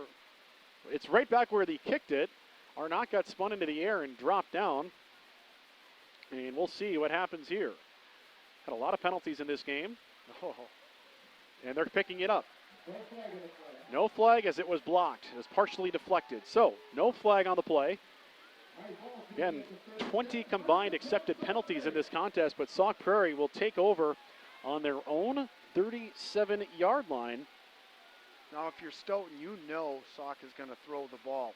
I would be surprised if Stoughton isn't in some type of 4-deep, defense.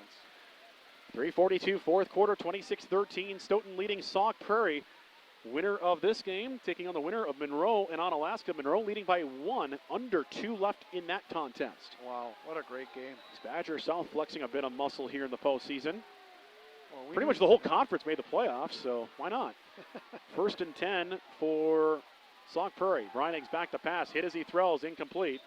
Pressure there applied by Jaskolke, who gets in there. I think you could say that on just about every play. Anytime Parker Breinig has to do more than a 3-step drop, there's someone in his face. Yeah, well, Stoughton's doing a great job of walking their backers up, and, you don't know who's coming. 2nd down and 10 coming up for Sauk Prairie. Eagles trail by 13 with 3:38 to play in the fourth quarter. This Vikings defensive front, I tell you, the starters, the linebackers, they just come in waves. Yeah, they do. They don't give you a lot of time back there. 3 down linemen. Jaskolke on the left, Barrett Nelson on the right. For Stoughton on the rush, they have Connor Wheeler in there as a rush end as well. Here's a quick step drop looking for German. Adjusts well to the play and gets taken out of bounds around the 45, about a 7-yard pickup. And he does go out of bounds. That should stop the clock, make it 3rd and 3 now. Yeah, that time Stoughton just brought all 3 linebackers on that play right there. Parker Breinig didn't have a lot of time, but was throwing a quick out there for the completion. 3rd down and 3 coming up. Football is spotted on Sauk Prairie's own 45-yard line, just in front of it by about a football length. Ball's on the crest of the field here with 3:32 to play in the fourth quarter. Stoughton 26, Sauk Prairie 13. Radio side, we will get you to Football Friday night tonight. We hope to be joining that right at the top of the hour. 3rd down and 3 coming up as Breinig goes into the double wing, and it's going to be given to Hertzfeld. Stays on his feet, and he's going to take a few defenders with him to the Stoughton 35-yard line. A 20-yard burst for Hertzfeld. He was spinning and running. It was just a dive right up the middle to the fullback, and again, just showed how tough he is, and he wouldn't go down. Stoughton is now bringing in some new defensive players. So yeah, try to get some quick subs on this play as the Eagles were right back on the ball. Quick throw across the middle. Oh, it's right through the arms of the intended target on the play. Trying to find the tight end coming across, Getty, who caught a touchdown early in the game, the first score of the game.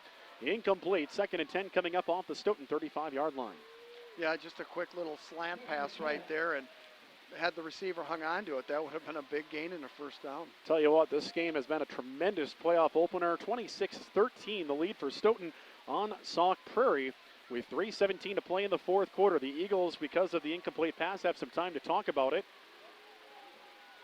as Parker Breinig will break the huddle and get everybody moving in the right direction. Kyle Breinig in as a receiver as well on this play. There are 7 Breinigs on this roster. 2 receivers left for Parker Breinig, the quarterback. He's dropped back to pass. Barrett Nelson comes off the end, deflects the pass. The swat from Barrett Nelson. Yeah, just a great play. Barrett, you know, when you get your hands up like that and are able to deflect the ball, something good's always going to seem to happen for the defense. So nice job on his part. Barrett Nelson is 6'5", 220 pounds, the sophomore, a huge playmaker off the edge. As a freshman, had 28 tackles and a sack. He's doubled all of those stats here in his sophomore season. Third down and 10 now coming up. 3rd down and 10 coming up here for the Sauk Prairie Eagles on the 35 of Stoughton. 3:12 to play in the game. Parker Breinig back, looking to pass. Throws on the out route, gets it completed on the play to his target on the far side. That's German for the 4th time in the game. Real smart play again by Sauk Prairie, just throwing the out route, catches the ball, get out of bounds, and a very doable 4th down, but 5 yards to go. 5 yards on the pickup, 4th and 5 at the Stoughton 30, 3:07 fourth quarter. Sauk Prairie has just 1 timeout remaining, so if they turn it over on downs here, Stoughton will have to get a first down, but they can wind off even more time, and Sauk Prairie really, really needs to get a score on this drive, try to stay in it, and get a playoff victory. But Stoughton looking for that as well, obviously. 4th and 5, Sauk Prairie, Parker Breinig under center. He will step back to pass, and he is blasted on the play. The ball comes loose, a pile up back around the 40-yard line. It doesn't matter.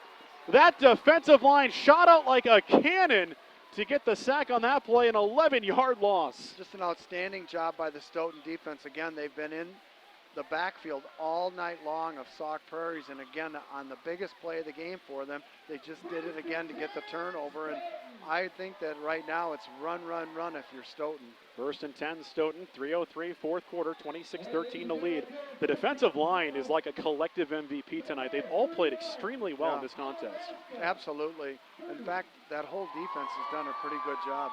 They're going to go power I the rest of the way here. Hobson will duck in under center. Empey lines up his fullbacks in front of him, and that includes Ryan Lamers and Rudy Detweiler. And here's a carry for Empey, and he's going to get 10 yards across midfield and close to a first down, Stoughton. Going to be just short on the play. It's going to be 9 yards on the carry. 2nd and 1 coming up for Empey. Yeah, now if you're Sauk Prairie, you don't want to use that timeout right now. You're going to have to let them get the first down or hope to get a loss. Into that power I, Empey, the tailback. Hobson, the ball right at midfield. They need about a half a yard to get a first down here. 2:28 and counting in the fourth quarter. Again, a 40-second play clock in high school football this year. You don't see it. It's something that the officials keep track of, as Hobson ducks in under center. And now he's going to turn, give. Empey's going to crash hard into the right side of the line. A flag after the play, or during the play actually, before the whistles blew. A 3-yard gain at the moment, but flag. You wonder if it's against a Sauk call. Prairie. Oh, okay. As the officials motion holding towards Sauk Prairie. So a defensive holding call. It's a 1st and 10 Stoughton at the 47 of Sauk Prairie. And they're going to take the penalty. Yeah, you just don't see that call a lot. You do in the secondary, no question about it, but I'm talking on the defensive line. So it's going to be a 10-yard penalty instead of a rush play. 8 penalties, 71 yards on the Eagles. 2:08 fourth quarter, and it's a first down Stoughton as they try to run out a victory here at Collins Field. They want to ring that bell. And they start the clock right now, and Sauk is just holding that last time out. They can run it down to, I think, if it's 40 seconds from here. After that, I think it's a 25-second run off from there, but it's 40 seconds after a play. So Stoughton is going to line up in the power I, and it's going to be Empey, the tailback. Hobson going to let it run down as close to a minute 30 as he can, and he's going to give to Empey. He gets stacked up at the line and going to get a quick timeout here. Sauk Prairie will use their final timeout as Empey gets stopped for a loss of 1 on the play. And with a minute 25 to play in the fourth quarter, it'll still be Stoughton 26, Sauk Prairie 13 as Stoughton again trying to run out the clock here a bit and try to find their way to victory here over the Sauk Prairie Eagles in this playoff opener. Tremendous game going on here. We have a winner. It is Monroe defeating Onalaska 31-30 tonight. So that's a final score, and that means that the winner of this game is going to have a home playoff game next week. At the moment, it is Stoughton with a 13-point lead and 85 seconds to play, so we may have another playoff game right back here at Collins Field next week. As Monroe gets past Onalaska tonight, 31-30. So now the winner of this game gets a home playoff game. For Sauk, it'd be their first of the playoffs, and for Stoughton, their second. Of course, because we're here at Collins Field. So if the Vikings can hang on to a 13-point lead with 85 seconds to play, the Vikings will be back in action right here against Badger South Bull Monroe, who they just defeated soundly a couple of weeks ago. So the Stoughton Vikings won't have to go very far if they can hold on and win here, as now Hobson will get in under. It is second down and 11. And he will line up in victory formation here. Hobson will take a knee, and the clock will wind from a minute 24 down to 44 seconds on third down. So the Vikings will try to run this one out again. On their way to victory here, the Vikings would see Badger South Bull Monroe next week. This is the A1 Furniture 2019 Round 1 Playoff Bowl. You'll see it on TVW Sunday at 1 o'clock, Wednesday at 6. You'll see it on the Stoughton Sports Network throughout the week, including tomorrow night at 6. And a free audio replay of this broadcast is available at thebig1070.com shortly after the conclusion of our post-game show. A drop to a knee by Hobson with 41 seconds. And on fourth down, they will have to run a play, but he'll likely just take a step back and drop to a knee one final time. As Sauk Prairie will sub in some of the seniors, some of the reserves to get on the field here. As the Sauk Prairie Eagles in the first year under Coach Clay Iverson. A very impressive 6-4 record and the first time back to the playoffs for Sauk Prairie since 2007. Sauk Prairie's season coming to a close here, but a gigantic first step for the program under Clay Iverson. Former coach at McWanago, 98-48 will be his career record following tonight. Hobson steps to a knee. It's over. The Stoughton Vikings win their playoff opener. 26-13 over Sauk Prairie. The Vikings will host Monroe in Level 2 next week right here at Collins Field. The Vikings will shake some hands with Sauk Prairie. They'll get a chance to ring the bell in the west end zone following this victory, 26-13. A big thanks to our entire broadcast crew tonight for the Stoughton Sports Network and WSTO TV. Derek Westby, the producer-director. Spencer Meyer handling the graphics. Brandon Mason and Corbin Kraft, they're on the cameras. And Jacob Ebert handling the social media for WSTO. For TVW, Eric Rogers, the pregame host, and sideline reporter Rich Reynolds, pregame host as well. Claire Olson reporting from the sideline. Brian Collins, producer and editor. Brennan Hekimovich, he is a producer and handles graphics. And Tony Verga is the sponsor coordinator. And for the Big 1070, Mike Stassi, our color commentator. Brad Berg, our producer back in the studio. Brian Posick, our sports director. And Tim Scott is our program director. I'm Jimmy Kuska, and we invite you on the radio side to stay tuned for the post-game show. Again, your final score, Division III, Level 1. It is the Stoughton Vikings taking down the Sauk Prairie Eagles 26-13 as the Vikings line up to ring the bell in the west end zone here at Collins Field. We'll be back right after this. You are listening to the A1 Furniture 2019 Round 1 Playoff Bowl and the high school game of the week presented by the Shoebox in Black Earth.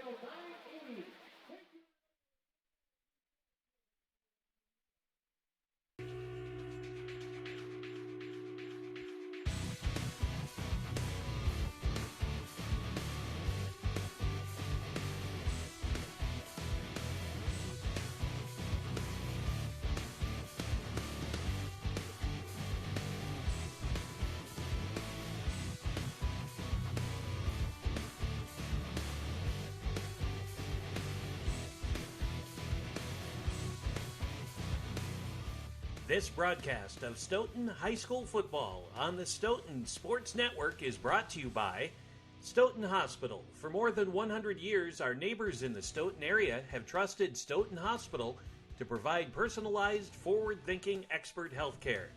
Stoughton Hospital is a proud supporter of WSTO programming, trusted care close to home. Stoughton Trailers is proud to support Stoughton High School athletics. Come join the family. Apply now on our career page at stoughtontrailers.com. Four Lakes Broadband, robust business-class residential fixed wireless internet service with great customer service. The UPS store of Stoughton. You can't do it all at once, but you can do it all in one place. Hanson Electronics, your local U.S. Cellular authorized agent and Radio Shack dealer. And Pizza Pit of Stoughton, fresh, fast, and hot delivery of our great pizzas, sandwiches, chicken, and more.